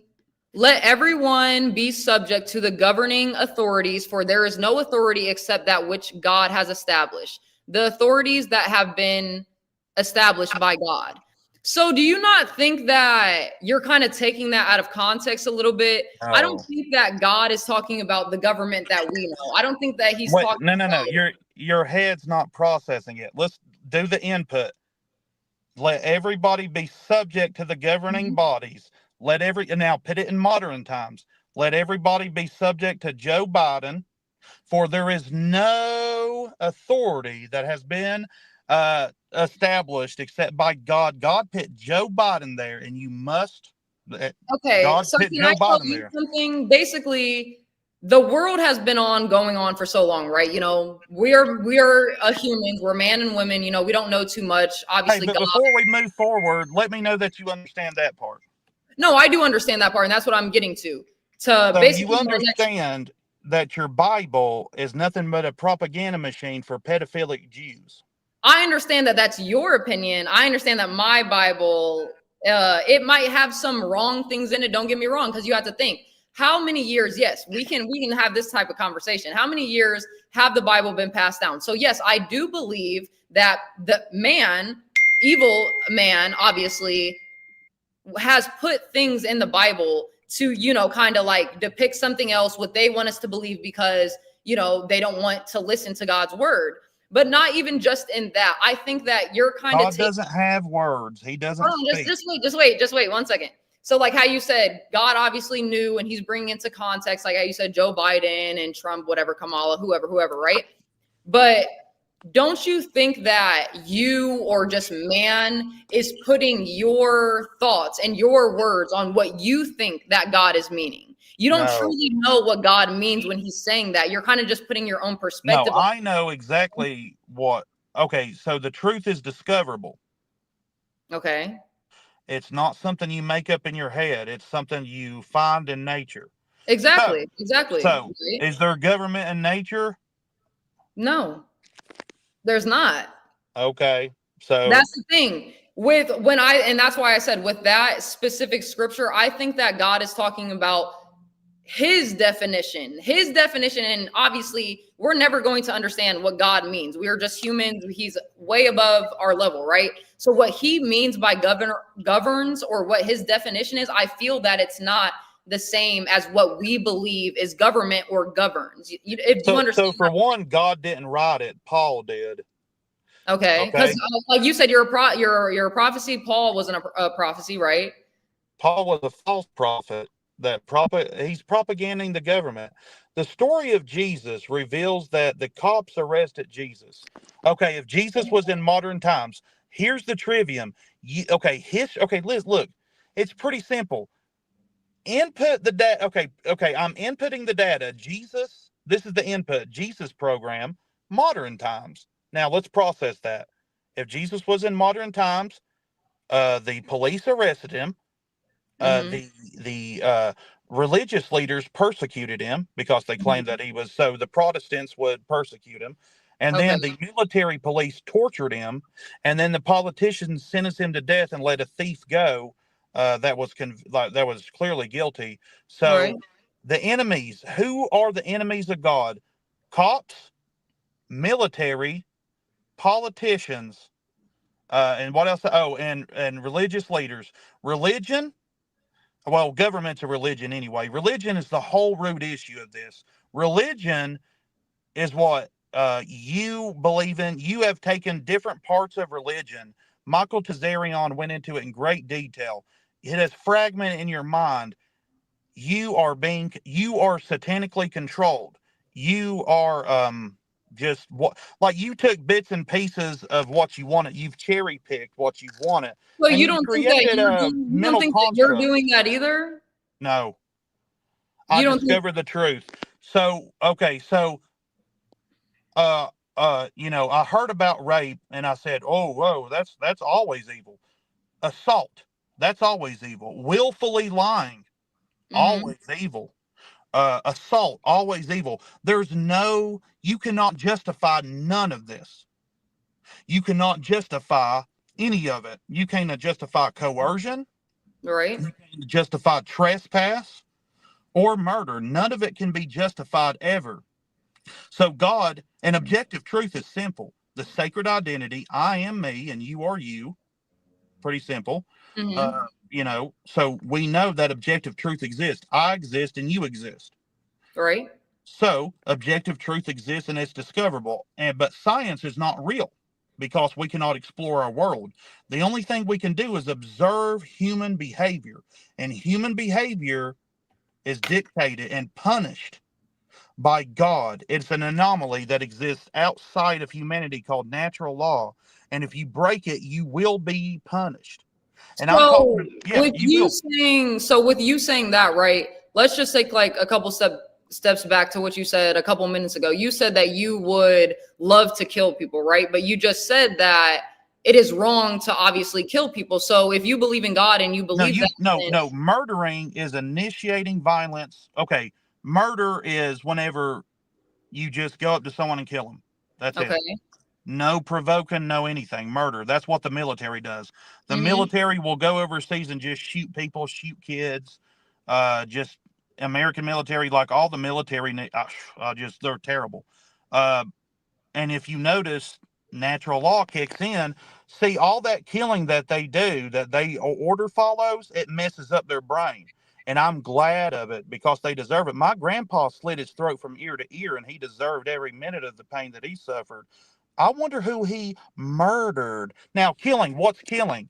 Killing is whenever you try to attack me and I put a bullet in your brain. That's killing. That's what God wants us to do. They want us, if someone tries to steal from me, if someone tries to kill me, like not kill, killed. See, it's kind of, the English language is messed up. If someone tries to murder me, then I have every right for self-defense. Self-defense is necessary for human freedom. Without self-defense, without killing people, we can never be free as a society. That's what the civil revolution was fought for. So our ancestors walked barefoot in the snow to kill people. You really believe that God wants you to kill people? In the book of Revelation, it states it clear that the blood is going to be like an ocean. Yeah, from him. Me. from him. And I hope that I'm alive to bathe in that blood, really. But you do that is realize when great. he's talking about all the blood shedding in Revelations, he's talking about when God or when Jesus comes back, you know, with his army, and he's going to judge. He's going to judge all of us. And then all the blood is going to be shed from the sinners or the unrighteous people or whatever. So my question is just, though, why do you believe, if God is the one who judges people and he's the one who obviously has the higher mind than us and he knows everything, and obviously we shouldn't lean not on our own understanding but his, why would you believe, if he's going to do all the judging, that he would want you to kill someone? Obviously not, I'm not saying from the righteous killing, like how you said, if somebody came to you and tried to kill you, try to rob you or something, obviously that is a righteous killing, you know, you got to save yourself, whatever. But just even the aspect of, like, you wouldn't consider that you kind of putting your own judgment on that person by killing them? No, like, so, okay, the government initiates violence. Okay, so the government is threatening you. You are under a state of duress by your government.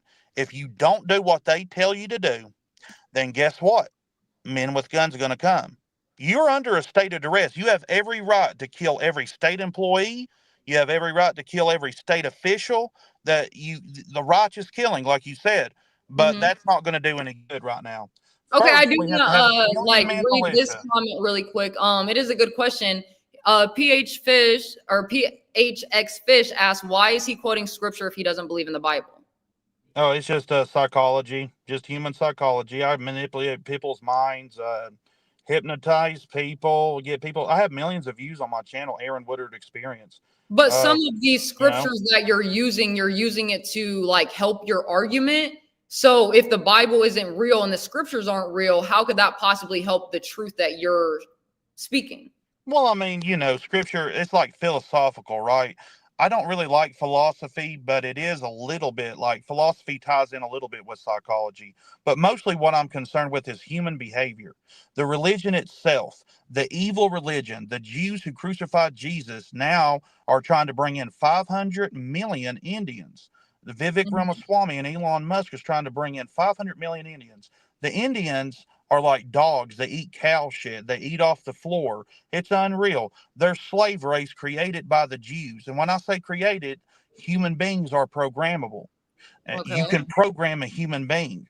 That's why we have So cultures. would you say some of your thoughts then have been programmed into you? Because like you said, it's a psychological thing, you know, bringing up the scriptures and things. And also that made me also have a question.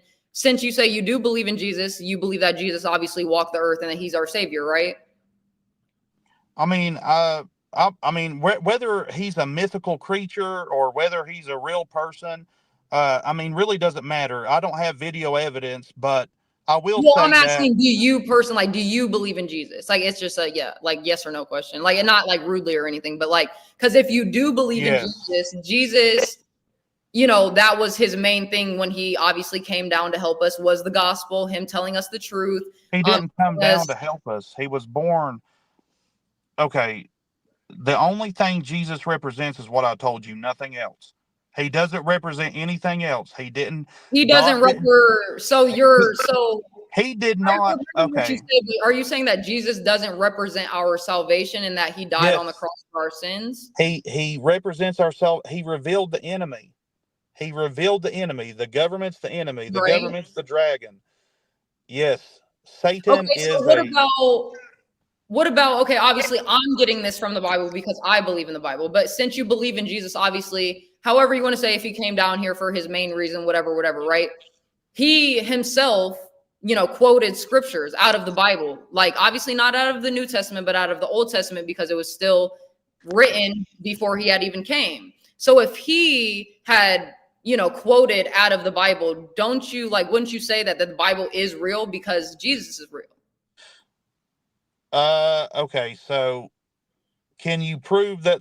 Is there any proof that the Bible's real, or is it just?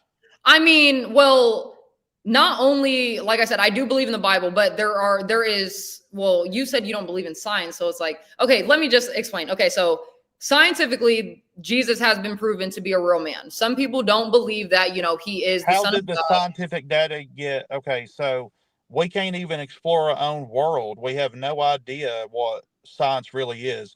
Until the government allows me to go anywhere I want to. See, we were created with absolute freedom by God.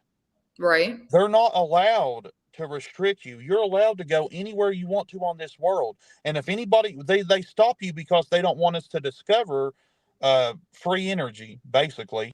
On top of the pyramids, there's electromagnetism. So we know there's free energy. But you asked me why I do believe in the Bible. Okay, so let's just take some of the stories, like how you had brought up Lot's wife, right?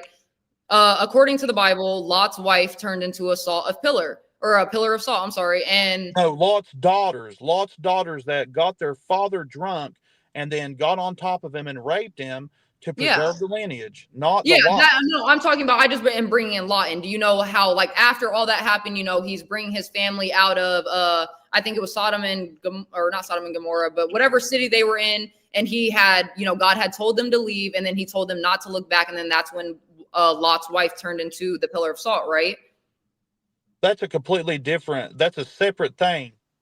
No, but I'm just bringing that in. I'm just bringing that into to answer why I believe in the Bible. So that's not a good reason. Just wait. So that reason, not only can it, like, you can literally go to where, I'm not sure exactly where it is over in Israel or whatever, but the salt pillar is still there. The town that got rained down by sulfur is still there. There's sulfur balls the size of, like, let's just say baseballs in the ground that you can still go look at today.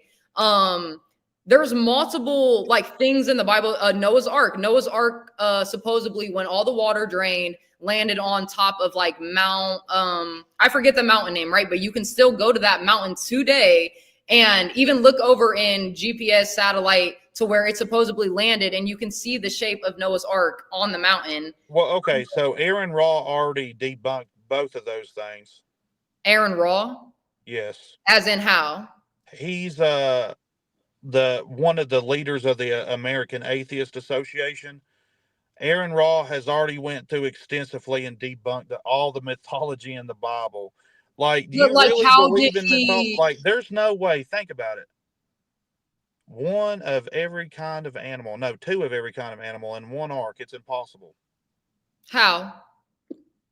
How is it possible? Do you know how big the ark was? It's not. Okay, so you would have animals. The methane gas alone would kill everybody on board. But that was the whole point of God, is putting your faith in God. That is an impossible thing, right? You would think two of every animal on an ark with all of the, you know, the gas. They don't really have food. They weren't prepared. But that's the whole point of God, is he can make the So you're just going off in your delusions. You're living in your You're just imagining this. No, it didn't happen. No, there's no greater heart. I mean, no, you can believe that snakes talk. Does snakes talk? You said what? Do snakes talk? Do snakes talk? Oh, no. Then why do you believe the Bible? Because I believe in Jesus, and Jesus believed in the listen, Bible, so I will believe in the Bible. You have no good reason to believe the Bible that agrees with. Okay, so the God of the Bible loved slavery. He mentions shellfish like 12 different times. Where does God say that he loves slavery? No, listen, 12 times. Like 12 times he mentions shellfish specifically, but never once does he say, hey, you shouldn't own another human being. He tells you where to buy slaves, how to treat the slaves, all that. You cannot separate the Old and the New Testament. They're intertwined. Because they are intertwined, absolutely. So by you taking those scriptures out of the Bible of God talking about, you know, people can have slaves and things of that sort, just because, like, and not only that, like you said, God never wrote in the Bible himself. It was all man, right? It was passed down from man to man, Paul, you know, Ezekiel, whoever, right? So if all the men in there, let's just say they were delusional. What if they did write that story and they didn't even have God's words correct? So they could be making it, like how I said, with the context clues, you have to really read the whole Bible, even like scriptures before, chapters before, to understand what God is. Okay, so I don't want to talk about the Bible anymore, because the burden of proof is on you you're making a lot of different claims that you're asserting that, for one, you're asserting that the Bible's true, and it's not. It's not Like it's not reliable at all. Right. You are trying to assert that the Bible is, you're trying to assert your belief system onto me. And I'm saying that without using the Bible, let's prove that it's true. Okay. You cannot use the Bible. Okay. Pause for 1 second, because this like debate that we're having right now is about, like how you said God says about all this stuff in the Bible, but you just said that you don't believe in the Bible. So why would you believe that God loves slaves if you don't believe in the Bible? Okay, so the Bible is for the Jewish people. The Jewish people are the rulers of the Republican Party. That's who rules the Republican Party. And they're going to bring in their slaves, 500 million Indians that they have created, that they have programmed. They're programmed people. And this is what's happening. You need to, for one, the first flaw of your logic is trying to look in history. Whenever you're trying to input data, you must input history into modern times.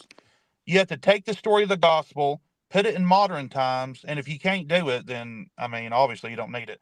But like, you know, put it in modern times so you can process it. Because you living in the present, you don't live back then. You have to make sure it's right here, Aquilin, in the present moment. Not in the future, not in the past, in the present moment. So the Bible in the present moment, what is the truth that Jesus spoke in the present moment about the Bible? To me personally, everything. Well, okay. And So I the feel gospel like, writers, the same things that you are saying. You believe in a book that was written by anonymous. Okay, the gospels were all anonymous. Okay. We don't know who wrote them. So you believe in anonymous writers that wrote down this stuff on paper, and then you assert it as belief, and you're like, this is real because I've heard it. And you have no evidence. Just pause really quick. So, but everything that you're saying to me about, like, you know, my mind kind of like someone, you know, the devil's basically, I'm like the devil or the Jews, like puppet. I'm believing what they're believing. I'm believing what they have put out. You're dead. You are unwilling to defend yourself. You said what? Okay. You said yourself, you're not willing to kill people. Even if a pedophile's raping a kid, you're not going to kill him. So you're a moral garbage. Like you're dead. You're a moral garbage. That's what you are. You Me are personally, I am actually pretty great and amazing, and God loves me. How are you? Okay, I'm like one of God's favorite children. If a grown man is raping a little girl, how do you stop it? I can't stop it. That's number one. I can't stop it. You can fucking stop it. Get a goddamn gun. It's not motherfucker, are you fucking kidding me? You get a goddamn gun. It is not our What the fuck are you talking about? It is not our place in this world to go and kill a rapist. Yes, it is. No, it's not. That is God's. You wouldn't stop the rapist job. Oh, I'm done here. That person. So is it not? Support rape. You support rape. No, I do not support rape. You wouldn't stop it. But it is not my place to judge that person or to kill that person and take that person's life away when that is God's job. That's what I'm saying. Like, okay, no, how you used, let's go back to your points of killing and murder, right? The two differences, right? That person is not putting your life in danger. That rapist isn't raping you. That person isn't raping your child. That person isn't coming for you. And you can go kill that person. That is murder compared to your words, right? I mean, why am I even talking to somebody like you? Like you're a moral piece of garbage that needs to die. So you can't answer that question. You can't answer that. Kill yourself. I'm not going to kill yourself. And I pray for you. I hope that Jesus put some love and some light into your life. You need to kill yourself, nigger, because any motherfucker that wouldn't stop a rape deserves to die. You need to kill yourself. I guess I deserve to die then. You do. I don't know. But you also couldn't answer my question because, like you just said, the only righteous way. I don't want to hear a goddamn thing from you because you said you wouldn't stop a rape of a child. You need to kill yourself, bitch, and fucking die. I hope that you fucking die because of what you said. I'm really sorry you feel that way, and I really hope that God gives you the truth that you're an immoral piece of garbage. You deserve to die. You're dead. You're dead spiritually. You have no empathy. And I just hope that you need to kill yourself. That's okay. You need to kill yourself. And I'm going to report this channel for promoting self-harm and get you a strike. That's okay. That's what I'm going to do. I'm Okay. reporting it right now, and I'm going to get a strike because That's this okay. is fucked That's up okay, shit. MC. All right, that's okay. Go ahead and report me, please. Thank you. I've gotten other people's strikes. Child abuse is That's what you're totally doing. okay. That's totally okay. That's fine with me. All right. No, that's totally fine with me. Anyways, I just honestly, in real truth, pray that God You helps need to kill that yourself. you can You need to kill yourself, nigger. the Kill truth yourself, about God nigger. and stop getting. Kill yourself, You realize nigger. that you're Kill being used by yourself, this. nigger. You're getting used Kill by yourself, saying that nigger. everyone is getting Kill used by yourself, nigger. you Kill are. yourself, nigger. I hear Kill it all. yourself, nigger. You support rape. Fuck you. Kill yourself, nigger. You support rape. Fuck you. Kill yourself, nigger. You support rape. Fuck you. You support rape. You support rape. Kill yourself, bitch. Kill yourself, bitch. Kill yourself, bitch. You You guys saying support rape. You I'm support not rape. kicking him. I'm Kill not. yourself, I would bitch. love to get to You the end of this support rape. You support rape. I don't support rape. I don't support rape. Okay. You support obviously the wrong things. You think that what you're saying is the truth. I'm not saying that it's not, but by what I have heard, it's not really likely. Secondly, you just said that you couldn't answer my question about righteous. You said that you couldn't answer my question about righteous killing, right? Even though you said that there's two differences between killing and murder, even though, like you just said, I supposedly support rape, but you would kill someone that is raping a child, even though that's wrong to you, right? You said, I can only kill someone. I can't murder someone. So you'd be murdering that person. In your words, I'm putting your words into that situation, right? And I mean, honestly, like you just been saying this whole time, you think the Jews, you think people like me are like getting run by the devil and by demons, but you don't believe that that's not you either, sir. Like, I don't like to put anything on anyone. I don't like to, like I could never be you. No offense. I can't tell people to go kill themselves. I can't call people the N-word. I can't be saying all that shit. But like, you kind of just proved your own point that you're getting used by demons for evil. And I mean, I don't really know what else to say. Like that, like you calling me the N-word didn't hurt my feelings. I've heard it before. You saying go kill yourself didn't hurt my feelings. I've heard that all before. I personally am very secure in God. I know myself. I know the truth. And yeah, like that's just it. I'm going to heaven. I'm not sure about you. I'm not going to damn you to hell, but you got to do better to get into heaven, sir. I'm sorry. That's the truth. So, but anyways, yeah. Wow, guys, I got lots of comments to read because that whole time I was not even trying to read. I was really like, damn, this man. And I was trying to give him grace and the benefit of the doubt and let him explain himself. But, oh, wow. Let's see. What? There's so many fucking new comments. She said, first of all, I don't know where I found that guy. I don't know where he found me at. He might have just been, whatever. I read some of those comments up there. He said, who said the serpent was a snake? That's facts. Thomas said, I'm agnostic, but if God exists, he ordered the ark to be filled with 2 of every species. I am certain the omnipotent being would be sure to protect the ark from gases he mentioned. Exactly. That was my point that I was making. David Band said it's faith because he's right. King James was a 33rd degree Freemason, and a lot of things were changed and taken out, which, guys, you will hear me say that. Yes, I believe in the Bible, but I'm not saying that 100% of every word in the Bible is accuracy in God's word, because it has been passed down from man to man and whatever. But I ultimately believe that if there's like 44 authors in the Bible or something, if 44 people from all different parts of the world could come together and put all of their stories that all align with each other into one book, I'm pretty sure there's only one book in the world like that. That's the Bible. That has to have some type of truth to it, but there can have some lies to it also. But anyways, someone said this neckbeard's a Mason. I think so, guys. I think we had a Freemason come up on the stream. That's what I'm talking about. Let me see. This is actually creating some interesting discussions in chat and stream. Wrong, LOL. The Bible clearly states Jew and Gentiles. He doesn't believe in the Bible, but he believes, and that was my main thing. He doesn't believe in the Bible, but all of his arguments and things that he was saying literally came from the Bible. Like you don't believe in the Bible, but you know everything about the Bible, and you're trying to disprove how it's wrong. Make it make sense. Okay, I'm enjoying everyone's thoughts. Good stream. No, Tomit, thank you so much. Cause listen, I can't. Oh, OPC Don. I don't know where I found that fucking guy at. I think most of the problems would go away if or Masonic, I think that's how you say it, lodges were shut down. He's describing faith, LOL. Exactly. And he couldn't tell me. I said, where are you getting your information from, right? Like, if you believe that I'm getting my information from the Bible and from these outside resources, and you say you're a prophet and, you know, God speaks to you, whatever, where is all of your information coming from? He named like 7 people. And then I said, okay, so that's you listening to man, right? And he said, well, no, I don't listen to all of them. I take out whatever, and I do my own information and, you know, researching, blah, blah, blah.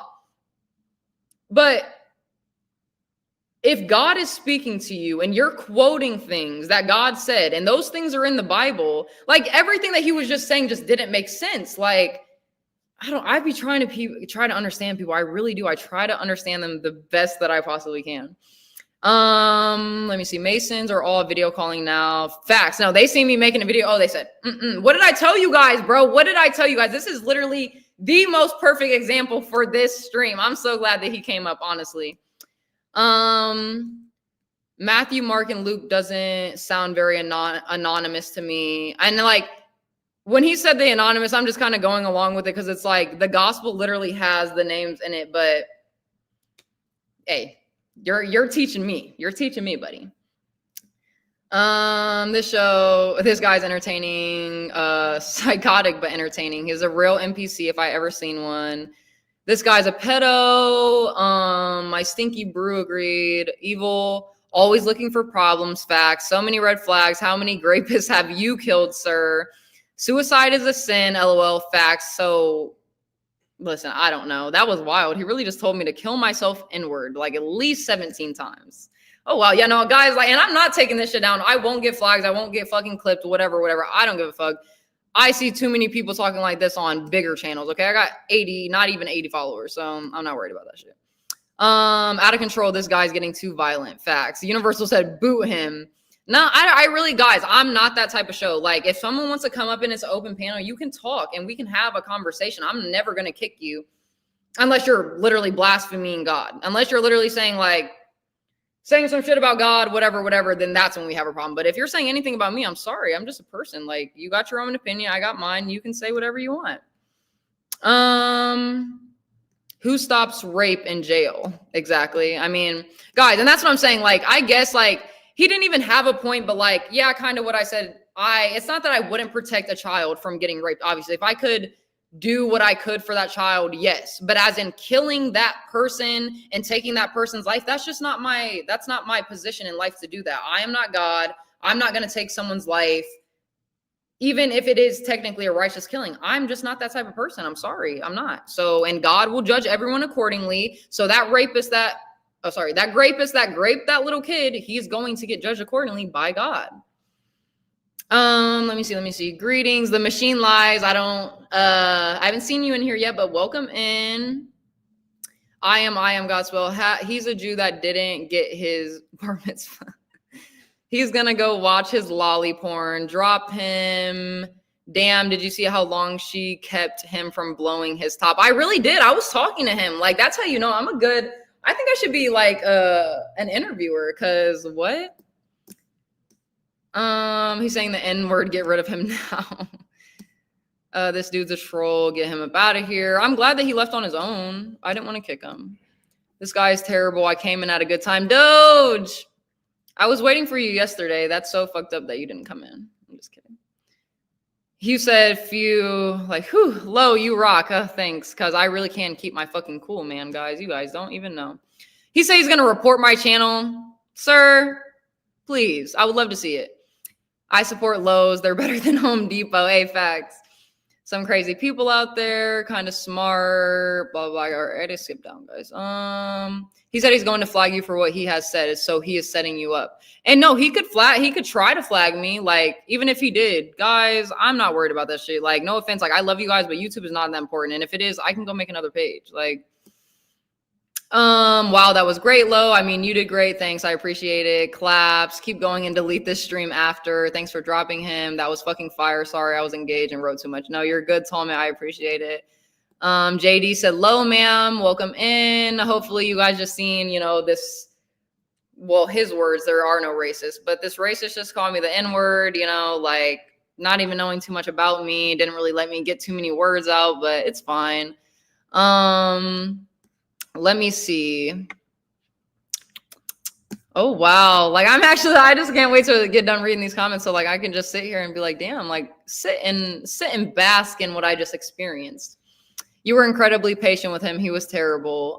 James 4:11 verse concepts. Do not speak against one another, brethren. He who speaks against a brother or judges his brother speaks against the law and judges the law. But if you judge the law, you are. And I think I know the rest of that scripture.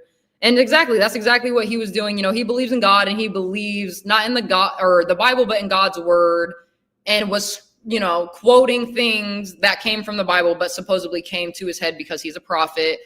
He would know that you can't speak to people like that. You can't judge people. You got to speak to people kindly. Even if, say, he knew 100% certain that what I believed in wasn't true, you still can't speak to people like that. You can't force anything on anyone. You got to let them do their own shit. You feel me? Even though I know, I'm not going to say what I believe in is 100% true, but at the same time, like, that's my opinion. So I believe it.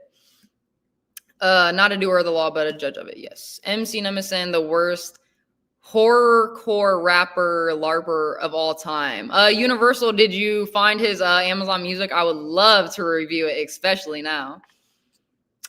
He came from JG channel. I asked him, I said, oh, where did you come from? John's channel? He said, I don't know who that is. Why are you lying? Things get lost with each translation. That too. I think he was for real. I think he was dead ass. Like, that's what he truly believes. The removed books of the Bible are more revealing to ones about COVID. And there's a lot of things, obviously, about the angels that had fallen from heaven, the knowledge that he was speaking about that we couldn't have. The Bible literally, it was taken out of the Bible. But what is the chapter? It starts with an E. I know somebody can fucking tell it to me. I just can't. Oh, Enoch. You know, the knowledge that we got is from the devil. So he was correct about that, but it's not that we weren't supposed to have that. But at the same time, like the way he was just putting it, like, I don't know, bro. There was so much that he said. Oh my gosh. Hold on. Let me see. What is missing from the Bible that would change Jesus being the savior? Exactly. Garion said, dang, like he really came for me, guys. He came for me. Blessed are you when people insult you and persecute you and falsely say no, stop, guys, because this is really a part of my testimony. Like, he really thought I was going to like go back on like anything that I had to say. Like, no, God is my savior. Jesus is my savior.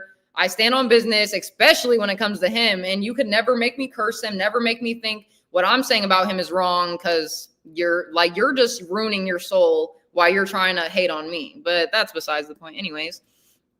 So yes, I want to put that up there because this literal scripture right here, guys, this is my life. People like to try to persecute me all the time for believing in what I believe in, but I could just never back down.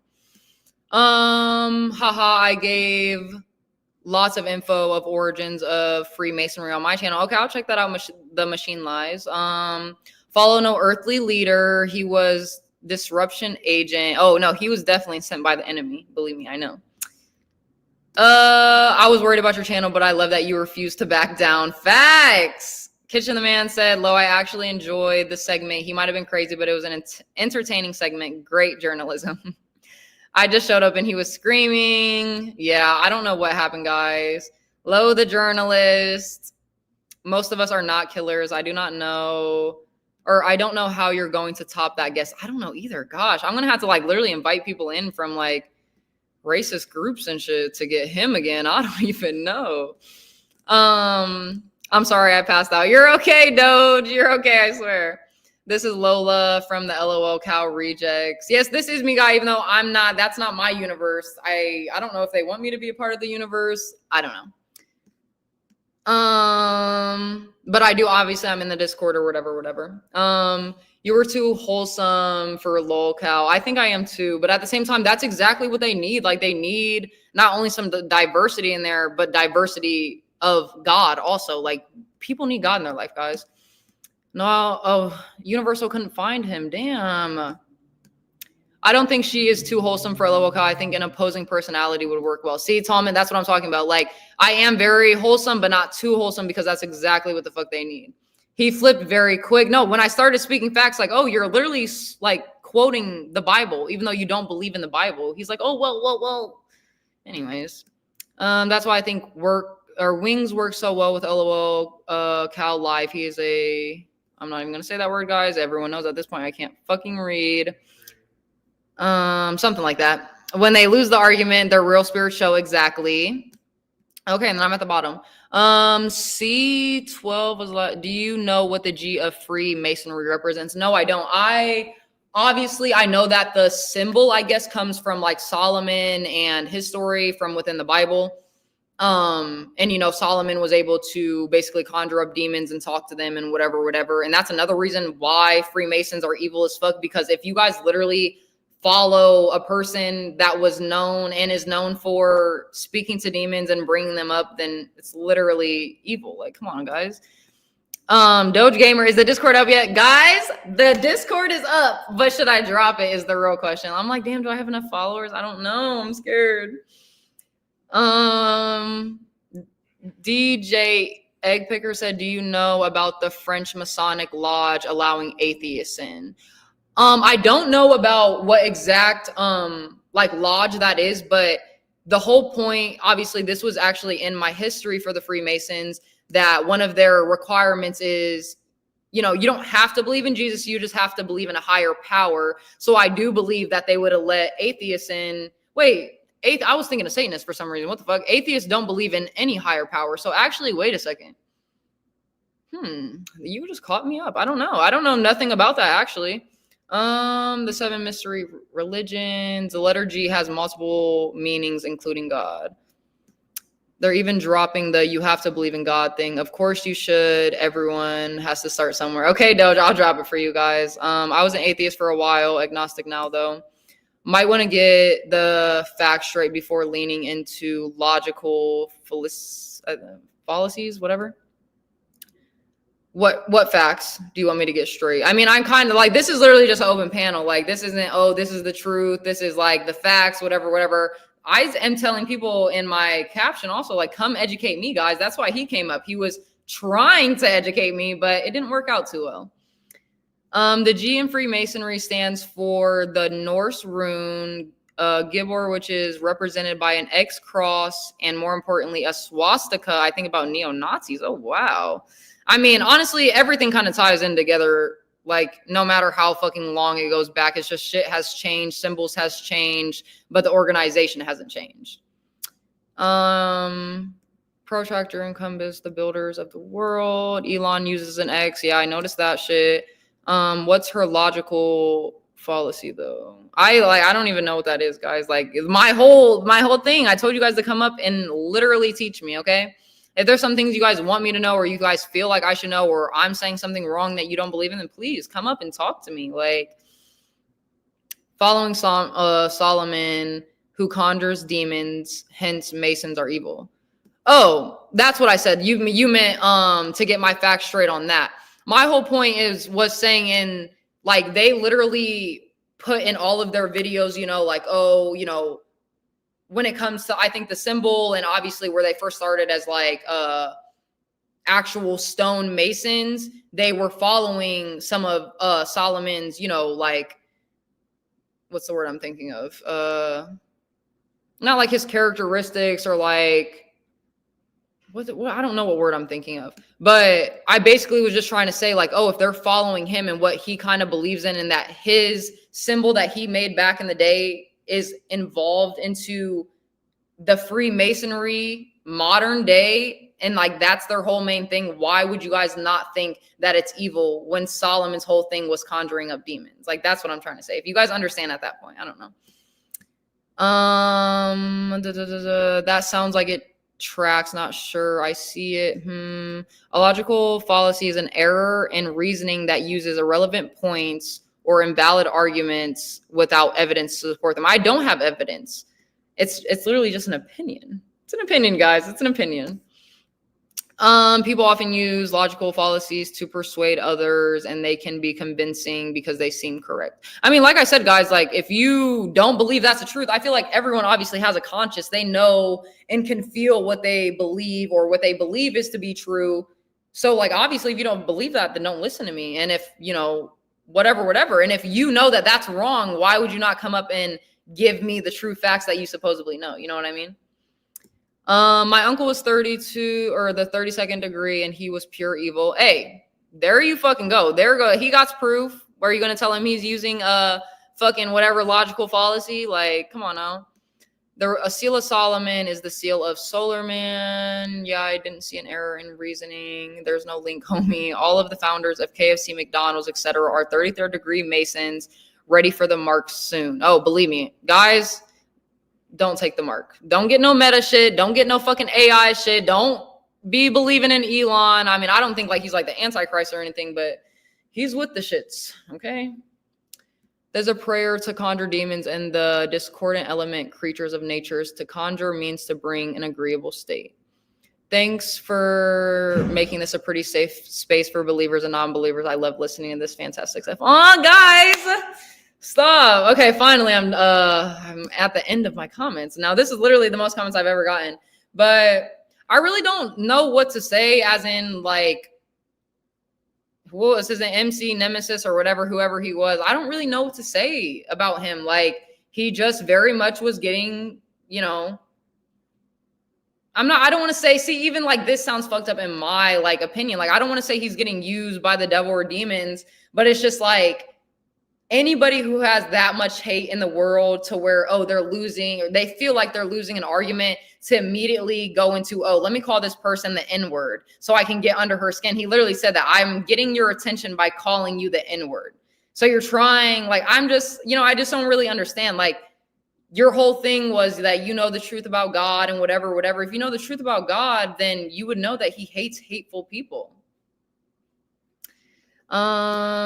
Yes, may God please him and bless him and his whole family and his mind, get him right, literally. We can all get along, that's facts. Meta AI told me there would be a global roll out of it in 2030, and people who refuse will go to places without resources like electric and food. And I 100% believe that, because they're going to try to, you know, make us weak and weary to where we either curse God, give up our beliefs, give up our morals, to where, you know, we finally, you know, because our flesh is dying for whatever it's dying for, food, water, whatever. But that's why it's so important to stay in faith and stay in God, because those are the lies and the betrayal of the enemy. That's exactly what they're trying to do. And you have to remember that Earth, guys, is just an experience. Like, yeah, 70, 80 years seems kind of like a long time, but it's really not. We have a whole either eternity in heaven or hell, by my opinion. So yeah, like I just, like, I'm not too worried about, you know, the type of people that talk to me all crazy on this earth or whatever. You guys will get judged accordingly, okay? Not by me. My second cousin twice removed knows that. What the fuck? Is anyone reading this comment? I'm just going to read it just to read it. My second cousin twice removed knows that cheese is on the moon. See how that is a horrible foundation to build upon? I don't think I said anything like that. And, you know, I'm actually like talking about like Freemasons and like Solomon. Obviously, I believe in the Bible, so I believe that that's true. And like I can go to like the Bible scripture, but it's like literally what you just said kind of doesn't have anything to do with what I said. And it doesn't even kind of correlate or match up. It's not even in comparison. No offense, Trey Mason. But anyways, oh, literally another Freemason. Duh, I get it now. I'm fucking wait, listen, guys, and this is literally all tying in together from yesterday too. This is actually so crazy. Trey Mason, I suppose you should have came up here on the panel if you're so passionate and explain what you mean. Please, Trey Mason, please come up and explain to me how Freemasons aren't evil. If you can change my mind, by all means, like, please come and do it. Like, if it's the truth, I will be able to feel it. And, you know, obviously, like, we can talk. That's just it. Within the prayers, we invoke superior beings to dominate inferior ones, like Michael to dominate. I don't know how to say that. Anna Malik, I think. Technology is is part of the beast system or the beast system. I agree with that 100%. We give man too much credit. Facts. Anyone can say that something is true, yet that doesn't make it truth. Right. And same thing for you, though. Like, I'm not saying that what I'm saying is the truth. I'm saying that's my opinion. This is what I believe. And like, you guys can either come talk about it, tell me what you think your truth is, and we can like compare our truths. But anything you could even say for my belief, okay, in God, like, even though I have 100% belief in God, in someone else's eyes, you could say that, oh, I'm, being delusional, or it's not true because I don't have physical proof. So the same thing could literally be said to everything that you're believing. So it's like, no matter what you do in this world, no matter who you're talking to, no matter what you believe in, someone's always going to combat that with, oh, that could not be true. So regardless, like, there's no point in arguing, guys, like, honestly. That's true, but I'm still not seeing the connection. Hop in there, like she said. The goal should be to see if Freemasonry in itself is evil, since each person is their own man with their own free will, which I believe. And if you were listening to my earlier points that I was making, when it comes to every single individual Freemasonry person, I don't believe that, you could like identify them with being necessarily bad or doing bad things. But that's why I had to bring in the spiritual aspect of things, because that's where everything happens first. And then it happens in the physical world. So when it comes to like the lower level and the elites that I'm talking about, the evil ones that are doing the real evil shit, it goes down into a trickle effect into the lower levels, and what the intentions are behind this organization and what it was founded off of, and what is in the spiritual realm aspect of it. So yes, a good person could be in a Freemasonry thing, but not realize, oh, that this thing is getting attached to me. This demonic entity is getting attached to me, all because I'm involved with it. You're opening up a door is my point. I'm not saying that every single person is bad, whatever. But the organization, to me, in my opinion, is a horrible, evil organization, whether there are good or not so good people in there. So how do we talk to the host? I got 30 minutes. The machine lies. I can drop the link again. I was gonna say I probably don't think it's in there. Yeah, please come up, anybody. I just dropped the link again. I should probably fucking pin it, but I just don't have time for that right now. In the Bible, it says not to keep secrets. If it's so godly, why not be open with it? Ooh, wait a second. Because this is what I'm talking about. Pleasant feeling. These are the type of questions that I love, guys. Like that. I got to read that one more time. In the Bible, it says not to keep secrets. If it's so godly, why would you not be open with it? Their main thing is doing things in caves and in secrecy and in lodges where people can't see. And you got to fucking lock the doors and do these rituals and initiate into this, like, too secrecy for me. I got 30 minutes. If you notice, I haven't sought to disprove the stories told, only the incorrect information on the fraternity. Right. So you said the wrong, or the information that I said was incorrect was about the Solomon part, right? But I'm just confused as into, like, not only did I say that was just my opinion, but what did I say specifically that was the wrong information on the fraternity? Sorry, Trey Mason. Jesus spoke about the second death in hell. Hell isn't a place you spend eternity, but since time is slower, it'll feel like eternity. It would be an injustice for the mercy of mercies to leave ones there. Yeah, I don't know exactly. I know I have read about the second hell, and it's not a place that is fire or whatever. It's kind of like kind of more of like spiritual feelings. You're going to be deprived of, water, food, blah, blah, blah, whatever. But when it comes as in like, oh, are people going to be able to get out of hell? I'm pretty sure, I'm not going to say this is 100% true, and I don't think it is, but I think it says in Revelations, like, once Jesus comes back, though, and there is that final judgment of, okay, who's going to heaven and hell? And then after the 7 years of tribulations and whatever, I think that who's ever in hell stays in hell. I'm not going to say that's true, but I mean, I hope not. I want everyone to come to heaven, but I'm not too sure. Brandon Jones, subscribe to me, guys. Yes. No, when I get I want to say when I get 100 subs, like, okay, I will drop the Discord, but I think I'll just drop it for you guys. Oh, here for the tea. Hey, Lo, you look so beautiful. Thank you. And thanks for joining me. I see you. The machine lies. Give me 1 second to just read the rest of these comments. The alleged incorrect information. I think we're not understanding what you mean exactly. Here for the tea. Hey, Universal. See her silence. See, hear silence. The Masonic ways. Why? I thought you were saying see her silence. I was like, I'm not silent. Why do you have sex behind closed doors? Some things don't need to be seen. I think when it comes to that shit, that's obviously very different. You know, obviously when God says not to tell lies, he like even how MC, what was his name? MC Nemesis had said, I'm going to bring the machine lies up really quick, just in case she does have anything to say. Just like how he said, I fucking lost my train of thought. Hey, the machine lies. How are you? Yo. What's up? You came in to talk about Freemasons with me?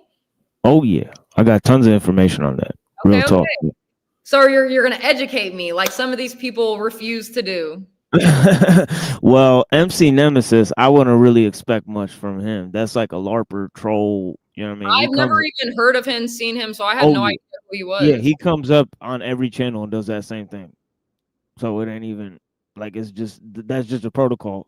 So you know, like when I see somebody do some shit like 2 or 3 times same shit, different channel, then you already know it's just some LARP shit. Mm-hmm. I honestly, when it came to him, like how you seen, I can keep my cool, but there's only a certain point to where, like, you know, I just can't. I try to give him the grace. I try to understand him. I try to listen to his points and views. But everything that he was saying, like he could say the same thing about me. Oh, like I contradicted myself. But every single thing that he said contradict to the next thing that he said. Like you don't believe in the Bible, but you're quoting the Bible and quoting scriptures. You don't know what's going on in the Bible, but you know exactly every story and how it ended that I brought up. Like, and no, what I forget what else that he said to me that was wild. Or he said, you're dead, I'm alive. I don't even know. What was your question though? I just got stuck. Like, what the fuck? Yeah, he's a wild dude. Yeah. Mm-hmm. And also it's one of the worst rappers of all time. I mean, you go check out his music. Has anyone do you know his Amazon Music? No, but I'm sure he has that shit on his YouTube channel. Okay, but I'll look him up after I get off of here. If anyone can find it and they want to post it in the comments, please. Yeah, he's got like horrorcore music that supports Trump. So, it makes so much sense now. Some weird shit. It makes so much sense now. Like, I'm not even gonna lie. When he first came up, I thought that he was actually trying to like teach me about something that I didn't know. And then when I started to hear some of the things that he's saying, I'm like, oh wow.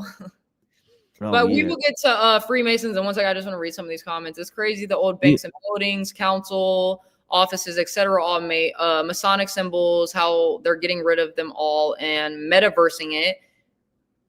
We know who wins overall, obviously. The part where you say we follow Solomon in reference to demon summoning, it's incorrect in a proper lodge. So, what is your definition, Trey Mason, of a proper lodge? Is it the lodges that I was kind of explaining that are like locally around your town that you can kind of join into that is somewhat of like a fraternity and you're kind of like the lower level puppets, you know, being played? That's what I mean.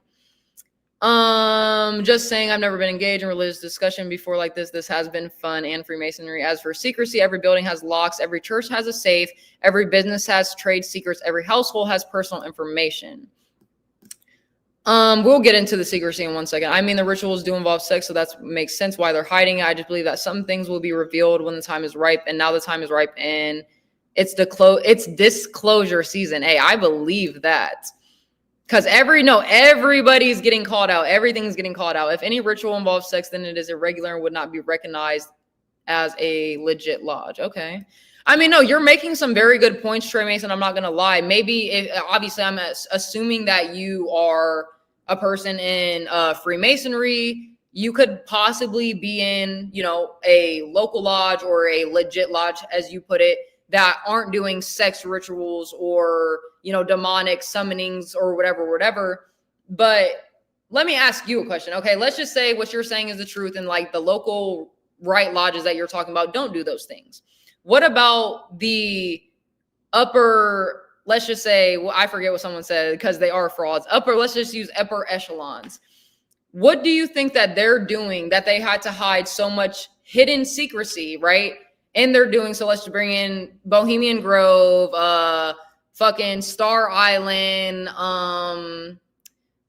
There's so many places. I literally couldn't name all the places, even if you asked me to and wrote out a list. Like, why? Could you explain to me why you don't think that they're up there doing those things when they have all of these hidden places, damn near I'm not going to say everyone around them or whatever, but there's a lot of people around them. How someone said police officers, they could be nurses, they could be politicians, they could be mayors, whatever. A lot of them are Freemasons and they all have each other's backs, and you don't hear about half the shit that's going on. And then when you finally do, it's like a years and years later type of situation. Like, I just don't know.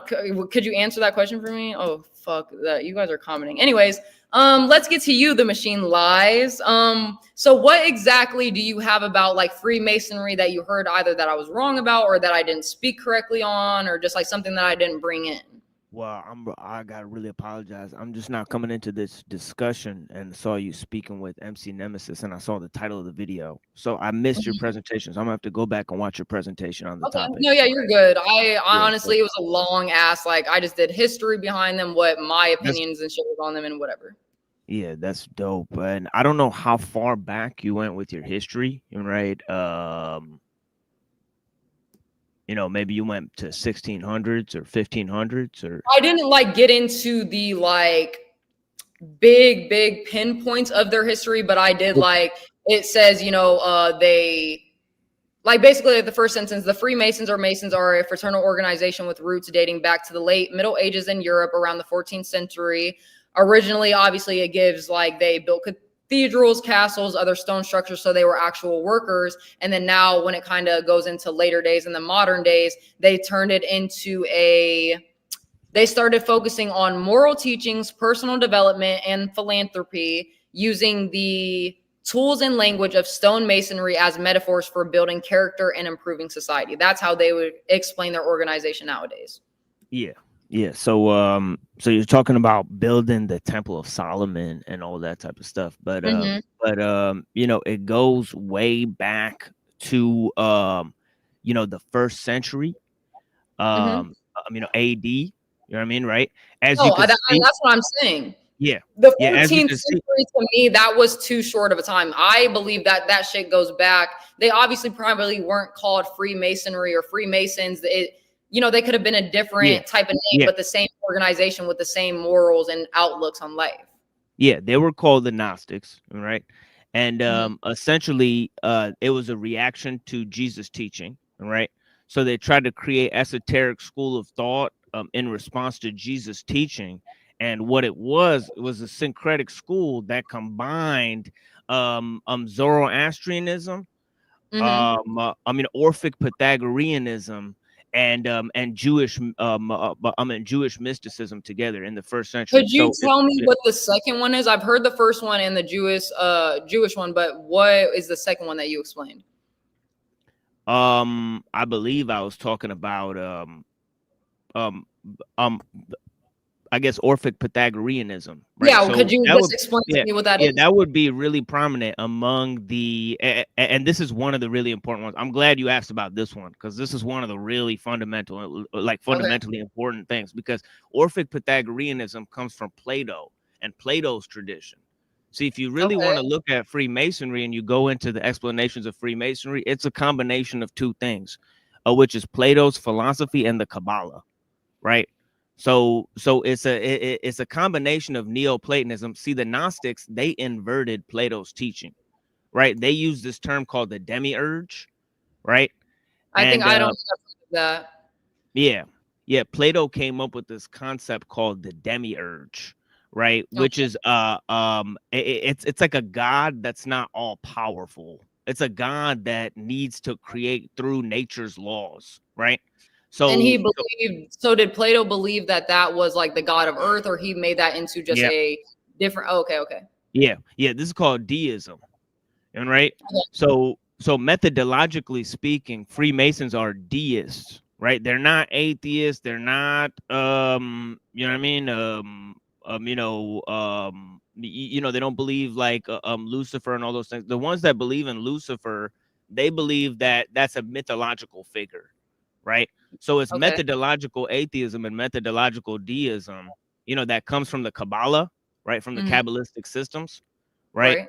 And a lot of it comes from 15th century, from the Lurianic Kabbalah. There was a Kabbalist named Isaac Luria in the 1500s, right? And a lot of his teachings influenced the Rosicrucians, right? And I could literally draw a map for you of how it goes throughout history, and right where from the 1st century to the 16th century and how it got there, right? I would love for you to come back up. I'm definitely going to have a part 2 on just obviously all of this. I would love to dive more into their history and whatever else, obviously everything that involves them. And you would be the perfect person to come up here with me. Yeah, I got over 100 hours of explanation of this on my show. And, okay, cool. Yeah, we can definitely talk about it. But go ahead with your explanation. Yeah. So historically speaking, right? The Orphic Pythagorean system, because Plato went to this school called the Eleusinian Mysteries, right? So he was part of a mystery school, right? So a lot of the ancient writers and ancient philosophers were part of mystery schools, right? That's how they came up with their philosophy. That's why they didn't believe in the gods of the state, for example, right? Like Plato didn't believe in the gods of Athens, right? That's because he practiced like the OG version of like Freemasonry, right? He prayed. He did the rituals to Dionysus, right? Wait, I didn't know that. Yeah. So the rituals of Dionysus, and of the Orphic Pythagoreans, they would take drugs, they would go in a cave, and right, they would see visions and all this type of shit, right? And Plato writes about this in his dialogues, so it's not like just like some type of weird event that, like, you know what I mean? Yeah, like this is like he obviously witnessed it, he wrote about it. Like, some shit that somebody connected to him because they were doing Eleusinian Mysteries at the same time. Plato was around the same time, and some idiot made some stupid connect. No, Plato actually physically talks about the Eleusinian Mysteries in his dialogue. And if you look up what these, are, and right, it's a ritual, right? And basically, it was done by people until Rome. From Athens to ancient Rome, they kept up this ritual because Plato talks about it and then Cicero talks about it, right? I don't know too much about Cicero. He actually keeps on popping up the more that I do research on them, but I don't know too much about him. Yeah, he's like the guy who basically popularized Plato's philosophy in Rome. Oh, right? okay.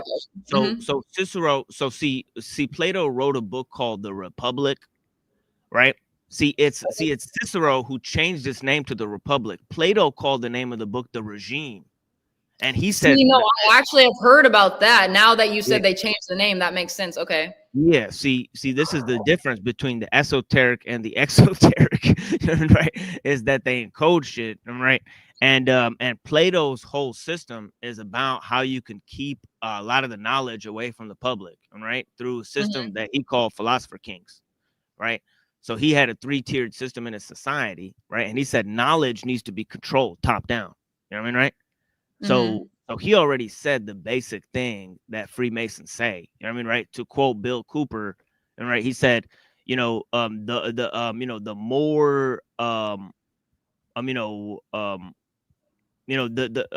more ignorant the public can be about who's the bookkeeper, and right, the more the bookkeeper can remain king. You know what I'm saying, right? So I just want to read this. Another thing to be wary of is that anyone can print out a symbol, slap it on a building, and say they are Freemasons to get money, etc. These are called bogus lodges and unfortunately run rampant. So I do kind of believe that, maybe what like me, the people who are kind of taking it out of context and, doing the research of only just the bad side of Freemasonry is how we kind of get that information. And that's why I say I don't believe that every Freemason person is evil, and that maybe not everything, not every lodge or every single Freemason person believes in what I'm talking about. But if we're just putting it in that aspect of like, okay, those are the bogus lodges and you know, the rampant places and those are the people that's running it, then I must be talking about the false fucking Freemasonry. Is kind of what you're saying. Is you're basically telling me that the Freemason that you are involved in is the true Freemasonry that was derived from back in, you know, the 14th century or whatever. And hold on, guys, I gotta plug in my computer. It is about to die. So the Freemasonry that you are in isn't the wrong one that I'm talking about, but the ones that I'm talking about are, you know, the ones that are doing evil and with the Solomon and shit like that. Even though I don't know, when it comes to that, when I did the research on the history from the 14th century, like I said, when they were all first started, they were a group of stonemasons who built things, right? Hold on, let me wrap my head around this because I'm trying to explain it the best way that I can. I don't know. There's too much going on. I'm literally getting new comments every second. Fuck. Literally, just so many people are commenting. But basically, like I said, what you're saying is what the organization that you are in is the true Freemasonry and what they believe in and what they stand for and what the organization stands for. But that kind of goes in with kind of what I'm saying, as in the people that I'm talking about, they are the people that are doing the evil, but they still represent with you guys calling themselves Freemasonry. So wouldn't your problem really rely on those people taking your guys' good organization, turning into bad to make people like me see only the bad parts of Freemasonry? Do you understand? Yeah, they're meant to deceive people at each level about what level they're really on. So each level almost thinks like they're like the highest like level of Freemasonry. You know, right? And then there's also lots of diversion movements that they make. I mean, right? See, well, a lot of the Master Masons, they'll create diversion groups, and right, through chaos magic. And they'll create like facsimiles of Freemasonry, right? Like, for example, the Theosophical Society was created by the Freemasons, right? And some people might say, well, some of the things in the Theosophical Society, they disagree with Freemasonry and they have women followers and all this type of stuff. But it just goes to the fact that the Freemasons created the New Age movement as a diversion tactic. And right, exactly, and to take away, because like I said, say you are true or Trey Mason about, you know, the organization that you are in is the truth. They are the ones who's blowing the Freemasonry out of proportion and make it into this evil organization. And so they're going to be telling, like how like the Machine Lies says, they're going to be deceiving you guys. They're going to be thinking or letting everyone else think that they are a higher level than what they truly are. But that still doesn't like explain, like, I don't know, like it's the same thing. Like you can't go back into the 1400s, just like I can't, to say, oh, what the true Masonry people were doing back then. So you can't say, oh, that you are in the true Masonry because you don't really know what they were doing. Yeah, like essentially it came from people who are known as Christian Kabbalists, right? So what they were doing is they were going against the church, right? They were part of the Protestant Reformation, and they were trying to talk to the Kabbalists and the Jews to find out the quote unquote true meaning of the Bible, and right. So if you read, so if you read like the works of Martin Luther, right? He's talking about reading alchemy, and Kabbalah, right? And he's writing letters to old dude who wrote De Arte Kabbalistica, right? One of his one of the people that he corresponded with wrote one of the major works in the Christian Kabbalah called De Arte Kabbalistica, right? So so this whole work, that is part of the foundation of basically the Protestant Reformation. These thinkers were part of the foundation of the Protestant Reformation, which is hard to believe, right? But during the Protestant Reformation, right, Giuseppe Mazzini, right, who was part of the head of the Memphis Mizraim Lodge of Freemasonry, right, he basically created all these diversionary movements like the Theosophical Society, right? So, so this was a tactic that he wanted to do to basically infiltrate the Protestant churches, right? He wrote a book called Alta Vedanta, right, where he was trying to infiltrate the Protestant churches. This was a thing in Italy called the Counter Reformation or the Risorgimento. It's called the Unification of Italy. And Giuseppe Mazzini, who was head of Freemasonry, he was a central figure in that. Right? Just so people get some of the history. But yeah, blessings. Hold on, I'm just reading some of these, Trey Mason, because you are making some good points, and that's why I'm saying, like, I absolutely believe that you're in a good a good part of the Freemasonry, and maybe your lodge isn't evil and does the secrecy things and aren't the things that I'm necessarily talking about. But like he said in this one, at any and every point, if there is anything that goes against your personal religious belief, then you can leave. And I have read with some of the research that I've done, they do allow you to leave at any point that you want to, if you're not, they're not putting up with, or they're not doing the right things with their morals, or you don't believe, whatever. But that's why I always have to talk about the spiritual aspects of sides, because like I said, the organization, I don't know. Now it's kind of like I am contradicting myself, because like he is making some good points, but well, that point is just straight up flat out a lie, because you could read like Morals and Dogma and open it up and see the secret oath that Albert Pike took, right, to become a Freemason. And he says in the book that when he takes his oath that he's sworn to secrecy, right? So if somebody's sworn to secrecy, right, and that's part of the oaths, and these are well-known oaths, right, then how could you be like, how is it that you could just leave whenever you want, right?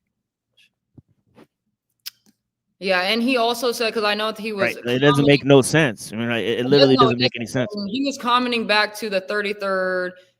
David Bann had said, "What do you think, or who do you think you pledge your loyalty to if you want to become a 33rd degree Mason?" And his comment back was, "A 33rd is an honorific degree that is given after many years of service within the Scottish Rite, which is in a pendant body of Freemasonry, not the Blue Lodge." I don't know if I have any notes on the Blue Lodge. Is it okay? So so you're saying the Blue Lodge is something different than the lodge? Like, that's like the beginner system where you learn the trivium and the quadrivium. I mean, right? It's like 7 arts, like grammar, logic, rhetoric.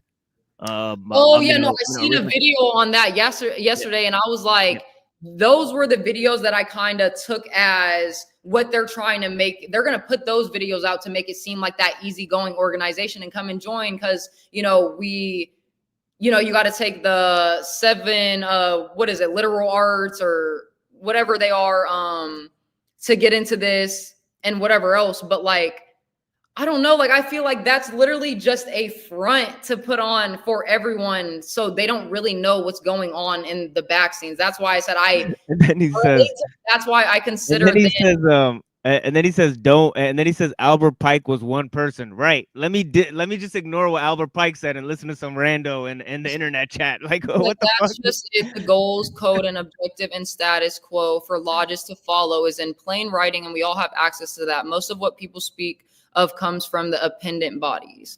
Albert Pike is the single person and doesn't represent the entirety of Freemasonry. Okay, so he's saying the Albert Pike guy is like kind of like the people who I'm bringing in to my perspective of Freemasonry, like the evil people. Is that what he's saying?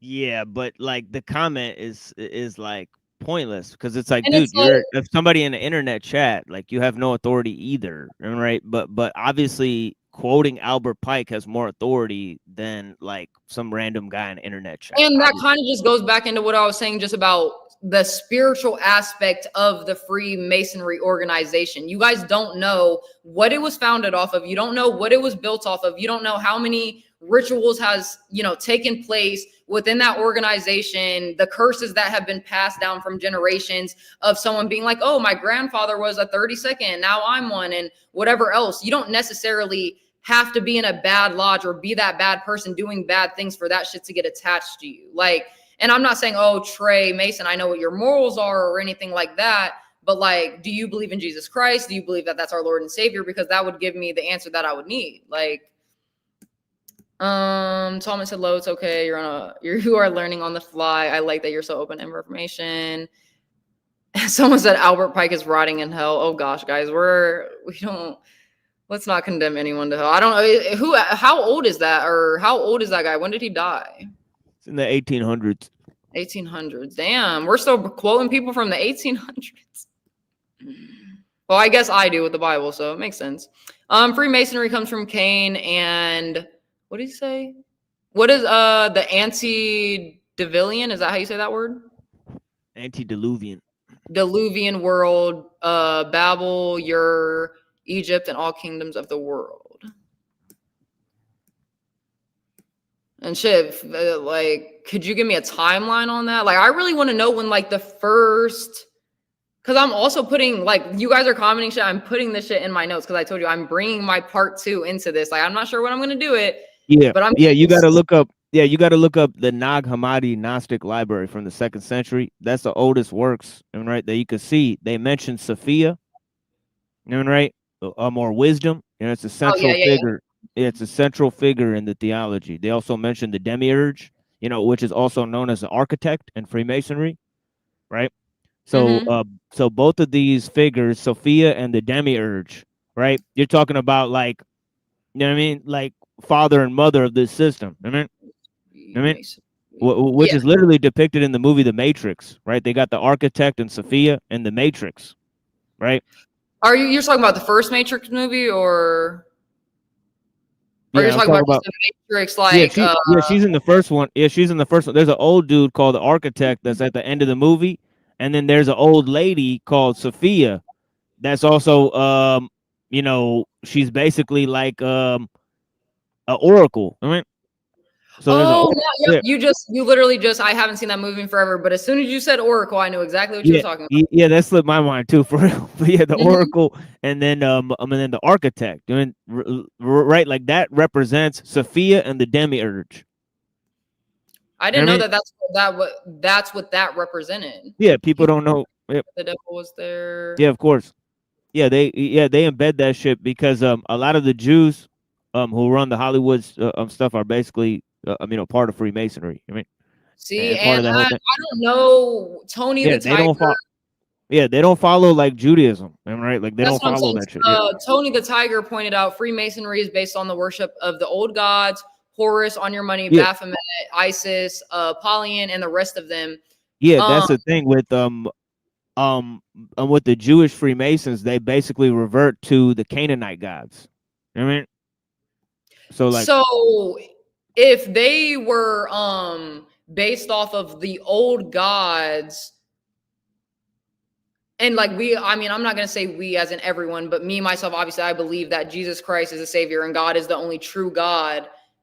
Wouldn't that kind of like, because he said like, one of Trey Mason's comment was something along the lines of like, we're founded off of it was just something along the lines of like, we're not founded off of religion, we're founded off of something. He said something, I don't remember what it is, but where did Tony the Tiger be able to find that information, as in they were based off of the old gods? Like, where are people getting their information from? That's what I want to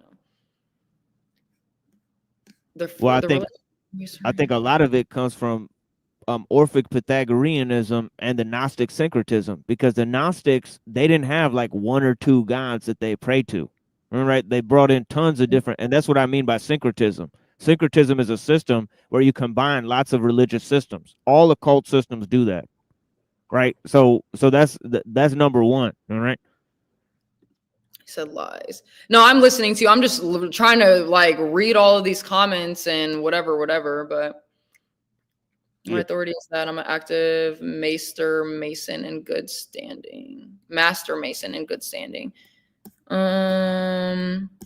But no, Tony the Tiger, he made a good point. So it's like, if that is, and that's what they were truly founded off of, then what Trey Mason, like, even though you might believe that it's founded off something different in this modern world, it was founded originally off of, not real gods, or if they are real gods, then not one true God. So that kind of like just goes in to, you know, like I said, the spiritual aspects of side, the God, you know, biblical version, like if those aren't the one true living God, then they're obviously seeking to go to a different higher power that they believe is going to be able to transcend them into heaven or their higher self. Like, you know, like the Freemasons put, they want to be able to put you into your highest possible self.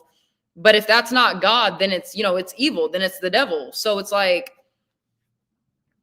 that was my whole main point, was the foundation of what they were based off of is evil. Like, yeah, shit might have changed and people have changed the symbols. Like how you said, they can slap a symbol and call it a Freemasonry lodge or whatever. But we're all talking about how it was founded off of what its intentions was and what is in the spiritual realm aspect of it. That's my main like arguments with those. Yeah, I'm so caught behind. But he said, read this. I'm like just kind of skipping through. Sophia means wisdom. The Holy Grail is a woman's yoni, and the brain containing the blood of the Redeemer of the world, the wine and the light which illuminates the brain. Let me read that again. The Holy Grail is the woman's yoni, also the brain containing the blood of the Redeemer of the world, the wine of light which illuminates the brain. Trying to like wrap that around my head. Like I understand it, like I'm reading it obviously, but I'm like, I don't really understand. All right, I'm just scrolling all the way to the bottom. And Trey Mason said, you come with your own firm belief in your personal God. And that's why I said, guys, this is all my own personal beliefs. These are my own opinions. You guys don't necessarily, obviously, you guys don't have to believe me. You don't have to follow with what I'm saying. But just like how the Machine Lies comes up and he's teaching me about things that I don't know, I would like for you, Trey Mason, to come up and explain, like, obviously, your firm belief and what you believe in, and obviously your personal God, because my God is just my personal God. So yeah. But anyways, let's get back to some of this stuff. So I do want to ask you the main question that I had for this podcast. So bringing into modern times and, you know, modern Freemasonry, do you believe that they're only a secret society, or do you believe that they're this public fraternity that people are trying to, you know, tell us? Or what do you think just about the organization in modern day today? Well, I mean, it's obvious to me that that there's a lot of promotion of like the low level, you know, occultism. So if you see, you know, the New Age movement and theosophy growing, and right, these are basically advertisements for actual Freemasonry, you know, and actual occult practice, you know. So, you know, like the OTO and all these types of things, right? And there's a lot of Freemasons that are members of the OTO, right? So there's a lot of cross, you know, between a lot of these, you know, different organizations. But yeah, I think today, you know, if you could look at a lot of the Freemasonry, I mean, it's coming out of Silicon Valley and the whole transhumanist, you know, type of circle, right? Mm-hmm. And you got a lot of the ideas coming out of, you know, Dmitry Mitrinovic. You know, he's a key figure. You know, he started the Black Hand organization. You know, you look at, you look at Nicholas Roerich. You know, he's a major figure. You know, Henry A. Wallace, who put the pyramid with the eye on it on the back of the dollar, right? He actually called him Dear Guru, right? And he was ousted from the presidential race because he did so. You know, these letters leaked where he was calling Nicholas Roerich Dear Guru, right? Some of the other key figures are like Gurdjieff, right? G.I. Gurdjieff, right? He influenced Ouspensky and Alan Watts and those kind of guys, right? And a lot of it comes from the Esalen Institute, right? And this is a key, the key there, in the Esalen Institute and the Noetic Institute of Sciences is to combine science and spirituality together, right? So, so they want to create a science of spirituality, just in the same way that, you know, the religious systems of the world, right, were basically eclipsed by secular humanism. Right. And now we live in a world technological system that's run basically under the guise of secular humanism. Right. So so essentially this entire world scheme, You know what I mean? Goes down to the level where it's about creating a world system. I mean, through technology. I mean, right? So you would say that you believe then that let's just put in my words, the elites that I'm talking about, they do run the world then. Yeah, 1,000,000%. Yeah, 1,000,000%? yeah. There's 1,000,000%. Wicked rulers in control of the powers of this world. All right, and they use technology in order to corrupt people. All right, and this is how they make. Yeah, that's how they make people love their own slavery. Essentially. All right. So, well, when it comes to the like AI and meta stuff that we were talking about, obviously you believe that that's going to play a big part into like our salvation and our morals and things like that. And when it comes to like the end days.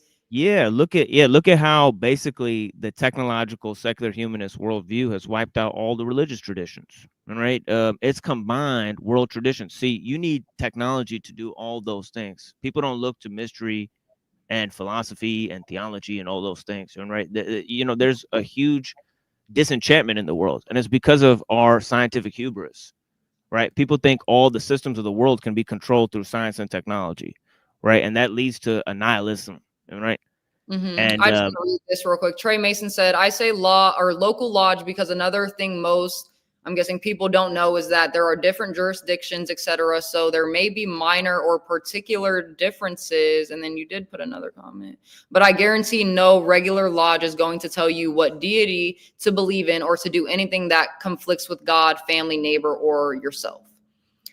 Okay. I mean, I honestly, like I said, I have never, besides my conspiracy side of Freemasonry, I've never really looked into like actually like their websites or going to a place to see what they actually truly believe in. But I mean, if that is the case, like he obviously is a Freemason. I'm guessing he's in a local lodge.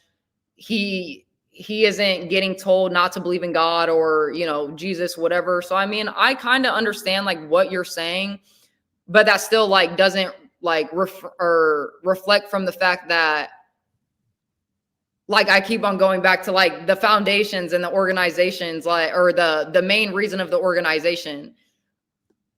You do not visit a lodge unless you intend. And see, that's what I was gonna say. You do not visit a lodge unless you intend to join them. And if you join them, expect to lose your freedom forever. I just feel like when it comes to the leaving aspect, after so much of you kind of going into the Freemasonry lodges and I'm not going to say your morals, particularly Trey Mason, have been altered, but if their morals have been altered, do you really think by that point they're going to realize that their morals have been altered and that they're going to leave? No, that's just going to be a part of them and kind of who they are at that point. So it's like, I don't know, like you still kind of haven't. So like, do you believe Trey Mason in Jesus, in God? Like, because like I said, if you answer that question for me, that could obviously automatically eliminate whether you are, I guess, in the bad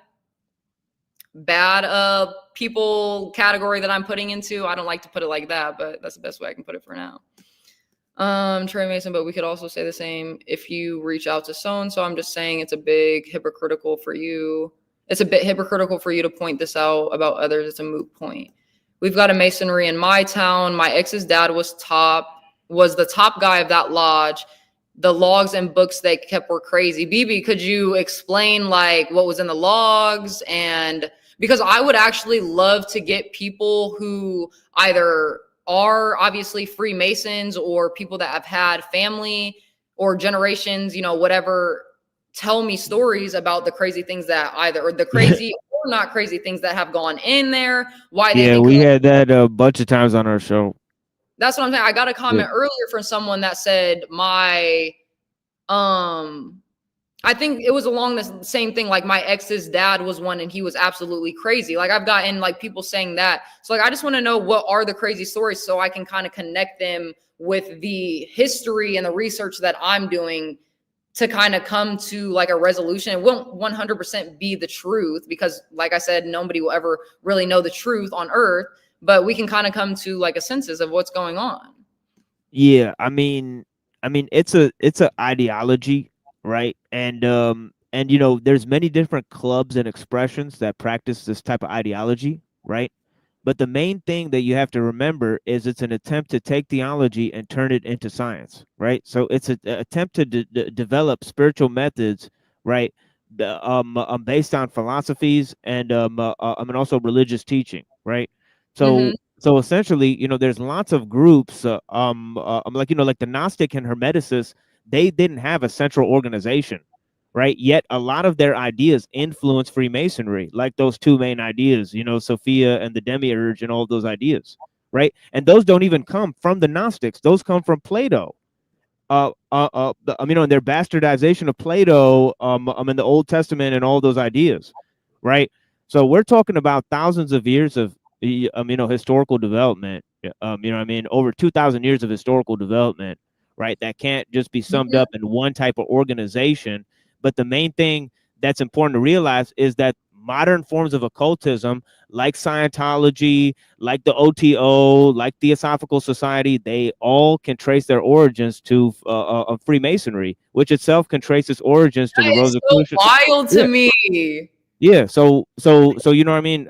You know, people can say whatever they want, right? But you know, the Rosicrucians and the Freemasons in the 15th and 16th century, right? A lot of these groups of Western occultism, and this isn't all the groups of occultism, because there's Eastern forms of occultism as well, right? That merge with the Western forms of occultism, right? So this is just one side, but I'm talking about Freemasonry is the Western occult. Right, so that's why I'm talking about it. You know what I mean? Looking at that historical progression. I mean, And BB kind of did answer my question. He said they refused to let his adopted son join because he wasn't a pure white. Yeah. I don't really know. So when it comes to like Freemasonry and when you get initiated or whatever, do you have to be purely white, or can you?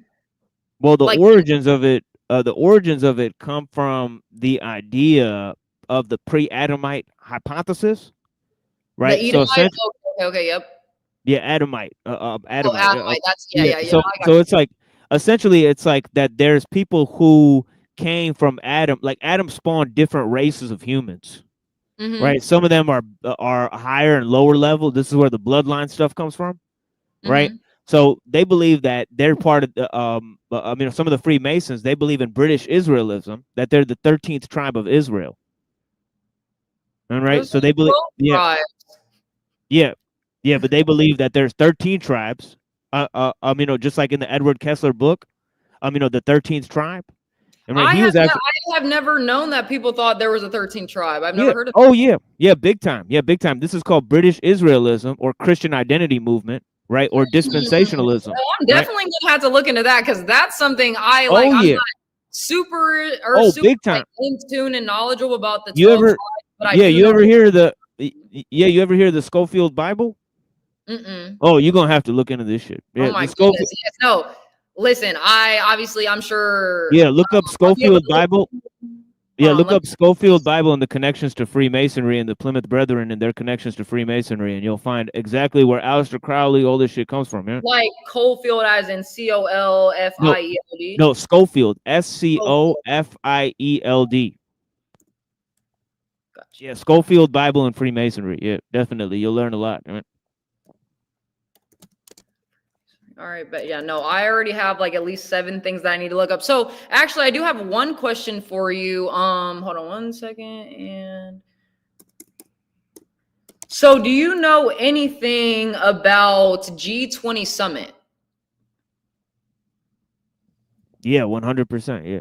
Could you tell me something about that? Because someone recommended for me, obviously, to do research on it. You're talking about the satanic ritual they had or whatever? You know, they had this satanic I'm not sure. They just said, like, I told them that I was going to be doing Freemasonry, like a video on, you know, what my opinions were about. And they said, oh, you should definitely look into G20 Summit. And then they didn't. Yeah, it's just the symbols and shit that they use, you know, to promote the agenda there. All right, it's like NATO and G20 and all this shit. You know, they use satanic shit, like at the Olympics and all this shit. I bet they're just talking about. So G20 Summit is a place that they do.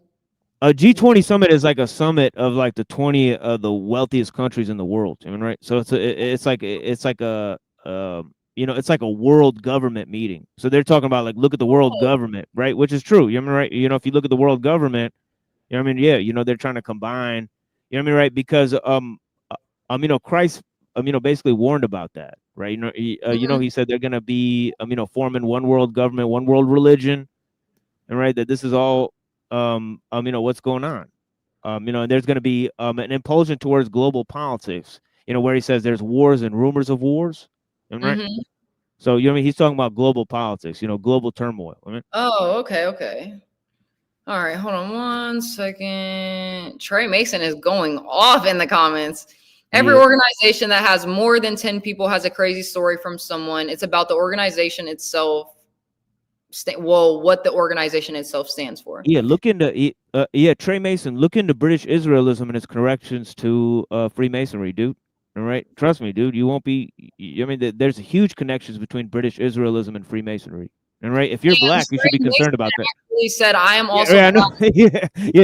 yeah. That's what I'm saying. I'm like, if you're black, you should go figure out the origins of this shit. Right? Yeah. So maybe, Trey Mason, you could be in a fake lodgery. You never know. Right. Yeah. He said, BB, I'll call him and ask if he's okay with talking about it, and I'll send him your info. I'm sure he'll talk. The racist stuff set him off, and he's been openly against them since. Yes, absolutely. Please give him my YouTube. I will be putting my Discord before I end, guys, my live, which will be kind of soon because I've already been on here for 3 hours and 22 minutes. So yeah, I would love to hear stories, or anybody out there that's listening. If you have crazy stories or good stories, Trey Mason, this is for you too, of why you guys believe that it could or couldn't be a bad organization. I will read that in my part 2 of Freemasonry. And BB said, Trey, I'm from a sundown town, so it's different, I guess. Oh, I couldn't imagine being from a sundown town. I have done my little research on those, and guys, black people, stay away from them bitches, okay? Let me see. Freemason, a bunch of flunkies, all of that just said nothing at all to do with Freemasonry. Only correct thing that he said is that some Masons may believe because no individual speaks for the whole in their personal beliefs. Do you have anything to say to that? The machine lies. I mean, it's a ridiculous comment, right? Like, I said a lot of groups can be tied to Freemasonry. Like, for example, the Theosophical Society. Is it false that they're tied to the Counter-Reformation? And Giuseppe Mazzini, is it false that they started those groups that started, the theories about British Israelism? Was Schofield a Freemason? I mean, this guy looks like he doesn't know shit about the organization he's part of, right? So it's fucking laughable. Dude, look at the history I'm talking about, or go ahead and tell me if those people weren't connected to Freemasonry. Go ahead and prove it, or shut the fuck up. Yeah, no, I would love to have both of you up on the van one day. BB said the Masons didn't. Yeah, he ain't gonna hop up. That ain't gonna happen. These people just snipe from the chat. It is what they don't know nothing. So that is true, guys. We can't be cowards. Come up and speak. And the Masons didn't take the turn your back. Hold on, I'm reading this wrong. The Masons didn't take the turn your back when the sun goes down sign until 2001. It stood on our highway off ramp far too long. I actually have just seen, I'm going to bring this in. This is like kind of off topic, but one of the last sundown stories that I read, and that I think I was on John Galt's channel, that we kind of were talking about it a little bit, but I had brought it up. A truck driver had actually ended up being hung in a sundown town, and no one could, tell him what happened. No one knew who the killer was, who hung him, if they hung himself. Obviously, that's the conclusion that they came up with, was that he hung himself, even though he was only like, I think 25 years old, and he was a truck driver that he was in New York, around New York at the time, but he had lived all the way in like somewhere in the South, or no, he had lived in New York and he was down somewhere in the South to go, deliver whatever he was delivering. And he had ended up in a sundown town, and whatever had happened, he got hung, and people didn't believe that just because it was a sundown town, they didn't think that, people still did that, even though it's still that town. But I completely thought 100% opposite. I thought, it's a 25-year-old man. He was a truck driver. I think he had a son, he had a wife. He was living a great life, and then he just supposedly hung himself. So I just didn't believe that. But yeah, that was my little story for the sundown town that I know. Anyways, let me see. If you're not a Christian and you're delving into Masonry, you're putting your immoral soul at risk. So be careful. I think that's the truth. Tony, appreciate it. Not everyone believes this, but it's nice of you to warn. We struggle against powers and principalities, not men. Just answering questions where I can. Halo, you look amazing. Oh, thank you, Lorenzo. I hope you've seen that I did follow you, because I went back and watched our little our virtual date, and I was like, oh wow, I should go follow him.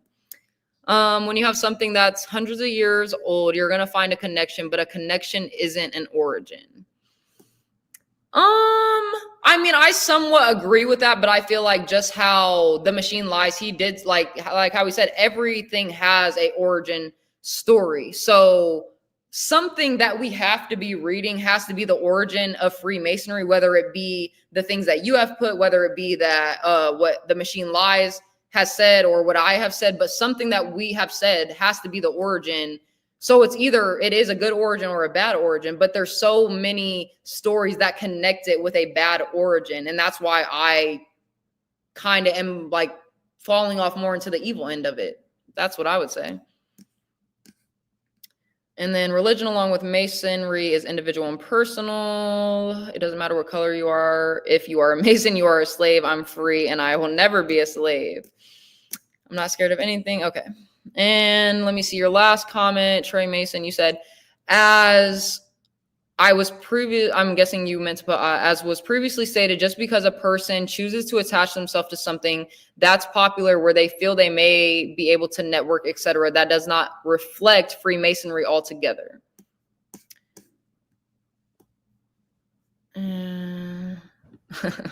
Oh, you're going into the machine lies, I see. Hitler, I'm just tired of the malarkey at this point. I'm like, yo, what is it, dog? Like, Hitler bombed the Masonic lodges, wanting the knowledge for his own dark deeds. I've never heard of that. That's another thing to put into my comments that I have to look up. Do you know anything about that? The machine lies, or anything about Hitler? Yeah, 100%. Lodges? Yeah, I did. Yeah, I did tons of presentations. I could show you guys a documentary on that. I mean, right? Basically, they're part of the Thule Society. I mean, right? Where I mean, it's an outgrowth of Freemasonry. You know, from Lanz von Liebensfeld and Dietrich Eckhart, and Zabutendorf. So if you look up these figures, they were definitely involved in Freemasonry and in the occult, right? So the whole Thule Society is an offshoot of Freemasonry, and right? So it's the occult going against the occult. I mean, it's inter-occult battles, right? So why did Hitler, like how DJ Eggpicker stated, like he wanted the knowledge for his own dark deeds? Exactly. Yeah, exactly. Yeah. That's so basically that was the reason of him bombing the lodges, so he could. Yeah, he wanted their knowledge. Yeah, he wanted to loot he wanted to loot their. And so obviously he did bomb places. So what is the knowledge that he got from them? Well, the things that they were looking at from the Thule Society, right? They were trying to combine the theory of evolution, you know, with the ideas of Freemasonry, you know, this stuff about the 13th tribe and about the pre-Adamite hypothesis, right? And about the bloodlines, right? So essentially they're trying to look at that idea and they're combining it with ideas of cryptozoology, right? So it's these ideas from Lanz von Liebensfeld. He wrote a book called Theozoologica, right, where he's taken the lesser key of Solomon, all those demonic entities in there, right? They kind of look like animals, right? So the thing about it is, you know, there's like monkey type things and all that type of stuff, you remember, right? So the thing in it is in the Ars Goetia, right there, he's taken that as a roadmap of the generation of the races of man, right? So they're combining evolution with you know, with this occult theology, you know, in the Thule Society. You know, that's where you get esoteric Hitlerism, right? And they combined a lot of ideas from the East too, you know, like Heinrich Herrer and so you know, what was his, obviously, I think we all know, obviously, Hitler, you know, killed all the Jews, whatever.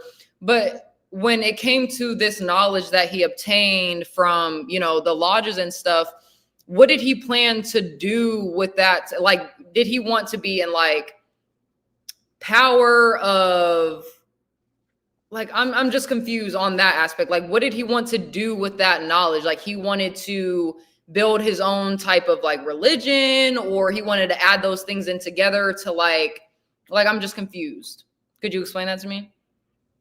Yeah, I mean, essentially, what the project was for him was that he wanted to create the Fourth Reich, which was the the Prussian state, right? So he thought there was going to be a new Eurasian superstate, like similar to what people are talking about now, like Tartaria, right? So I don't he's think using, I've heard of that. yeah, he's using a lot of these occult theories. Well, have you heard of Atlantis? Yeah. Yeah, it's something like that. Where he wants to bring back Atlantis, right? So he's trying to take away their ideas, right? And he thinks that this new age of science is basically, the harbinger of this whole system, and right. So he thinks that, like philosophy and science and religion are going to merge, and right, and that he's going to, be the forerunner of this whole movement, and right, through these guys, Lebensfeld and these guys, and right. Mhm. So like one of the things that Dietrich Eckhart said, he said that Hitler will dance to the melody that I compose. You know what I mean? So when it came to that, like, yeah, here's another quote. Here's another quote. That actually Aleister Crowley said, "Before Hitler was, I am." He said, "Before Hitler was, I am." Yeah. Like quoting Jesus, where he says, "Before Abraham was, I am." You know, right? Like before Abraham was, I am. You know, right? He's taking that. So it's fascinating stuff. You know, right? That and what you said earlier about like how you just brought in like the Atlantic and whatever. So do you think that people, or let's just say the Freemasonry or the upper echelons of the world, do you think what Hitler was trying to achieve by getting that knowledge and bombing them, they're still trying to do today? Yeah, 100%. Because if you look into Operation Paperclip and all those things, and right, a lot of those scientists are the ones who started these organizations, like the ones I'm talking about. The Esalen Institute and all that type of stuff, right?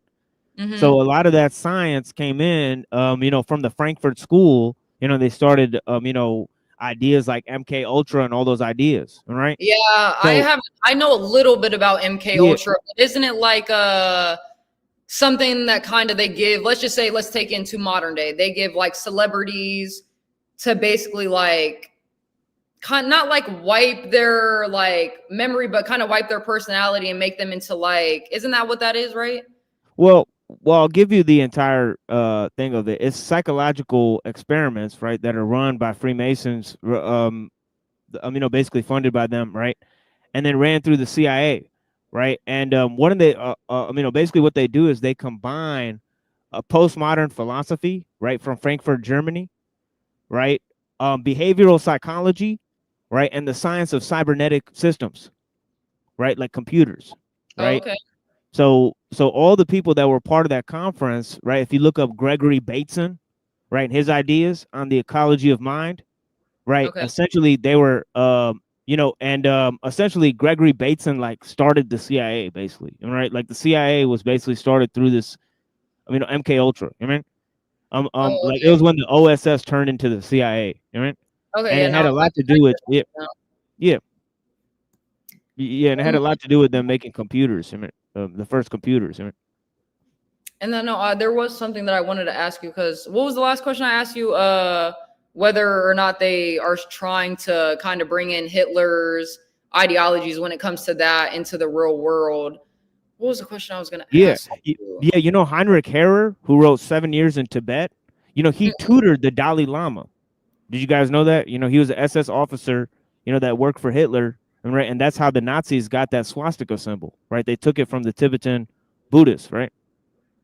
Yeah, no, because I have seen the swastika, I guess like it has different meanings and other things like that. So the Nazis took that from, you said or Buddha, would you say?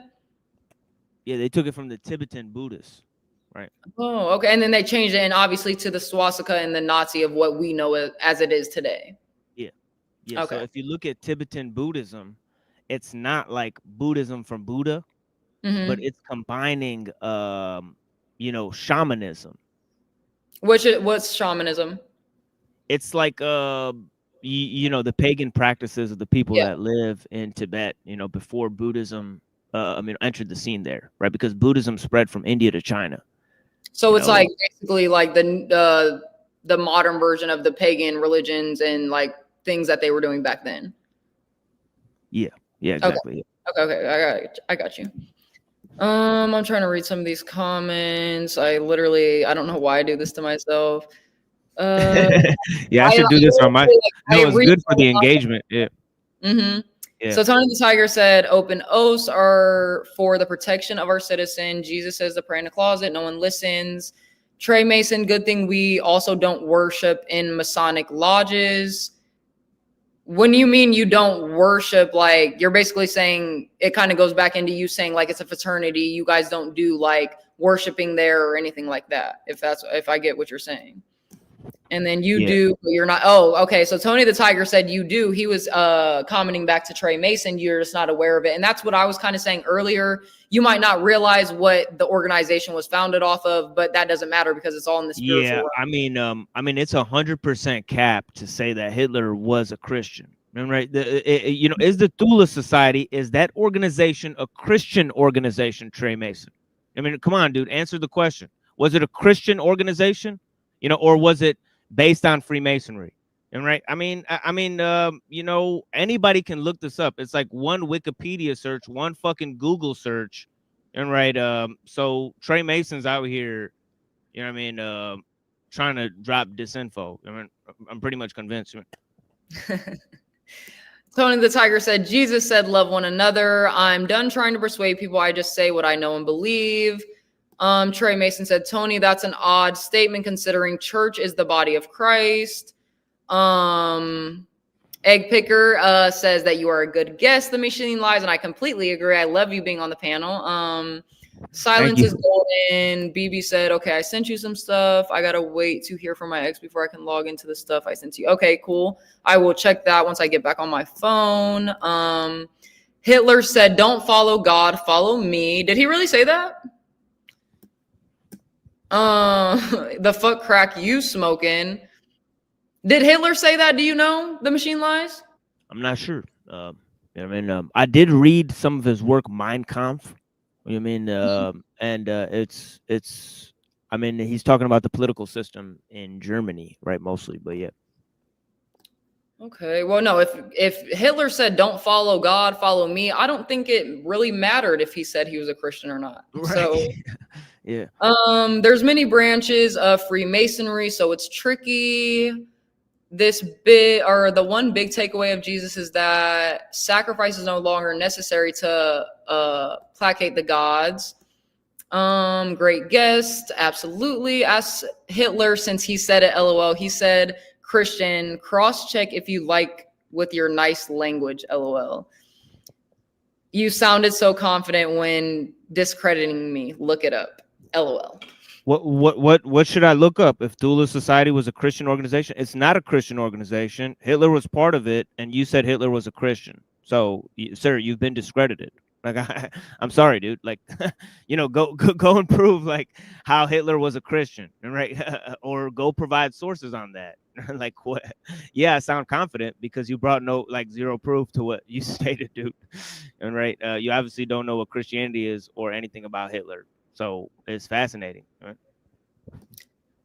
Yeah, no, this whole conversation honestly was a lot, especially after MC Nemesis came for me, guys. I'm still stuck on that shit. You know, he was I do open debates, right? So I'm not afraid to debate any of these topics. You know, if you want to go and prepare yourself and no, actually, I was gonna say, let me go and look up your YouTube really quick so I can just make sure that I have it and I don't forget. Is it The Machine Lies? That's what your YouTube name is? Yeah. Okay. But anybody who wants to disagree with what I'm saying, you know, there's open platform on my channel. You can come up and disagree with me all you like, right? And nobody will stop you. So. Okay, and you have the purple picture up there, right? That's you? Yeah. Okay. I subscribe to you. And yeah, I will definitely be watching some of your videos tonight and your debates. So the next time that I do have my part 2 for Masonry, I will definitely be well more informed for sure. And then let me see. I am going to read some of these last comments, and then I am going to probably get out of here. But if you would like to stick around for 1 second, The Machine Lies, I do read my daily devotional at the end of my stream. So if you would like to, obviously you don't have to like stay in the stream. You can just be watching. It doesn't matter to me. But I just want to say, I absolutely, appreciate you so much for coming up and definitely teaching me some stuff. I have some stuff to look up. I got some stuff to research on your channel, and that'll probably take me a couple of days, but I very much I got your back anytime. I got the Discord too, and I got the email on my channel. Just hit me up anytime. It's no worries. Okay, but I was gonna say, did Universal post the Discord in the chat? Because if not, I will do that really quick. I just have not seen. And guys, well, you'll get to see what my little Discord is called. So how do I don't know how to do this. I'm not tech savvy. How do I share my Discord with you guys? You got to go up on the front page of the Discord, the general page, and there's a little downward arrow next to your name. You click the arrow, and there's a little option that says invite people, and you can copy the link from there. Okay. I see exactly what you're talking about. Yeah. I'm going to copy it and put it in the chat. And I'm going to send it. I'm actually going to send it to Universal so he can post it. And yeah, so you guys will be able to have my Discord. So hopefully, obviously, you can join or not, become a loyal low rider, and tune in with me whenever. But let me read a couple of these last comments. Ask Hitler. Oh, I already read that one. Yeah, great show. Blah, blah, blah. I'm not saying blah, blah, blah to you guys. That, not that hard, did. Hitler says he was Christian, too easy. If he was a Christian, he was a wolf in sheepskin. Didn't 100%. Say he broke down his denomination. I said, isn't it so weird that you could that Albert Pike isn't authoritative on what a Freemason is. I mean, all those people aren't authoritative on what Freemason is, but Hitler is authoritative on what a Christian is. That makes no sense at all. That makes no sense at all, dude. And that's what I was gonna say. It kind of just depends on whose definition you're looking of as a Christian or Freemason. It really just depends on the person. Because like I said, Hitler can say he was a Christian, but do we truly know? Obviously, we've seen what he did, as in kill millions and millions of Jews. So is that very much Christian-like? I don't know. So, but be a long lifetime learner. Yes, please, guys, please go sub to The Machine Lies here, which is a example that you said yourself of how a person can claim something and not be the representative of a whole. Mark Passio. Is that who you were talking about earlier? Machine Lies? I think yes, so, yeah. Like, killing is different than murder. Thanks so much, Lo. Really great stream. I hardly moved, LOL, and I just now finally. Oh, stop. You guys make me happy. The hostess wouldn't stop a child rapist. I'm confused. What were we talking about for her or him to say this? She wouldn't allow it. I think he's talking about me when I'm talking about earlier. I don't know. I can go back into that too, guys. Don't play with me because I will really extend the stream. I can say I'm Christian too. I'm not. Again, he's proving my point. GG's. Well, Trey Mason, I very much appreciate your comments also. Please come back in whenever you see me. Would love that. And my dad was a Freemason, but you wouldn't, or my dad-in-law was a Freemason, but you wouldn't listen. Aaron, please join my Discord and send me some information on your dad-in-law. And like I said, guys, I am going to be having a part 2 on Freemasonry. I'm going to say, give me about a week just to, really retain all the information that I need to retain. But you guys, we can have the debate, guys. We can have the debate. And like The Machine Lies says, he has debate panels on his show. So if you ever want to debate him, you are more than welcome to go over there and do that. And interestingly, Candace Owens is said to be anti-Semitic, I think that's how you say it, but the things she against are actually Freemasonry and not just Judaism. No, I was honestly, guys, I didn't get into what I was going to say about Kamala, or you said Candace Owens. So that's who I was thinking about. I said Kamala. I think Kamala has some fucking things that she believes are like Freemasonry fucking ideas or idealistics. I don't know. But we can get into that next time. I am going to read my little daily devotional, so give me 1 second, and then we will get off of here. Damn, this is actually extra long stream that I usually only do 2 hours and something, but give me 1 second.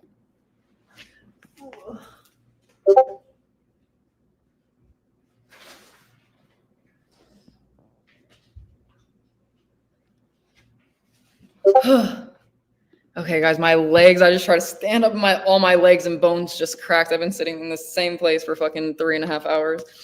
All right, let's finish this off. The date is the 28th. And as everyone knows, if you don't know, my daily devotional has a date on it for every day in the year, so I can read this all year round, which I mostly have, but I do be slacking sometimes. A title, a scripture, not a definition, a description of the scripture, and then a prayer at the end. So today is December 28th, and we have the title as Abundant Life. This is from John 10:9-10. I am the door. If anyone enters through me, he will be saved and will go in and out and find pasture. The thief comes only to steal and kill and destroy. I came that they may have life and have it abundantly. Many have suffered from the trauma of having a thief break into their home. Perhaps you have. As you know, a thief's design is entirely selfish, to obtain his own desires no matter the cost to others. In a spiritual sense, the thief, aka Satan in this example, has a similar motive, only with a much darker objective. He not only wants to steal your joy, your faith, and your very life, he wants the destruction of your soul. In contrast to that, we have the Good Shepherd. He came not to take away, but to give abundantly. His gifts go beyond forgiveness and salvation from sin. He desires that our lives be more than just simple bare existence, but rather abundant and satisfying, blessed all the way from the present through eternity. Take this truth into your day and live abundantly. And then this is the prayer. Lord, help me recognize the attempts of the thief to rob me of my joy and faith. I thank you for being my good shepherd and showering my life with abundance. And I just want to take a second, guys, obviously amen to that, to be like, this page today kind of went with what I was talking about people trying to come in, the enemy trying to steal your joy and the truth and my faith, and they just can't, because I am right within God, okay? And yeah, I just pray over everyone. I pray that you are safe, that you know that God loves you. I love you guys, but God loves you even more. I pray over your family for their safety. And just, I hope that he gives you a little piece of him today, his presence, just some joy, some love, some light. Hopefully that was me for you guys today. And yeah, I love all you all. Thanks for being loyal lowriders, and the Machine Lies. Thank you so much for coming on today. Yeah, blessings. Thank you so much. And yeah, you said that you're thinking about starting interviews. I mean, I agree. You have excellent interview capabilities. I mean, probably I might post this at the end of my show tonight. Right? Oh yeah, you're totally good. Please do. So so I'll get you some promotion and stuff. But yeah, blessings. Thank you so much. Blessings to you. Stay safe out here, okay? Yeah, thank you. I'm praying for you, sis, and keep the faith. Thank you so much. Blessings. Yeah. Bye. Okay, guys, that was the ending for me. You already know. I feel good. I'm glad that I low-key got to argue with that guy today, just because people really try to come for me. As you guys see, I don't know why. I don't know what I do. I don't know why I bother people so much, but that's just me. And yes, Tom and Lowriders, I love you guys. I appreciate it. I hope you all have a great day. I hope you guys have the most amazing day. I'm actually going to an escape room in a little bit, guys. So maybe the next time I come on stream, I can let you guys know how that went. And pray to the Creator, and you can't lose, or his son Jesus, in whom he is well pleased. It drives Mason nuts. I can see that. And stay high, Lowriders. I love you all. Goodbye. Have the best day.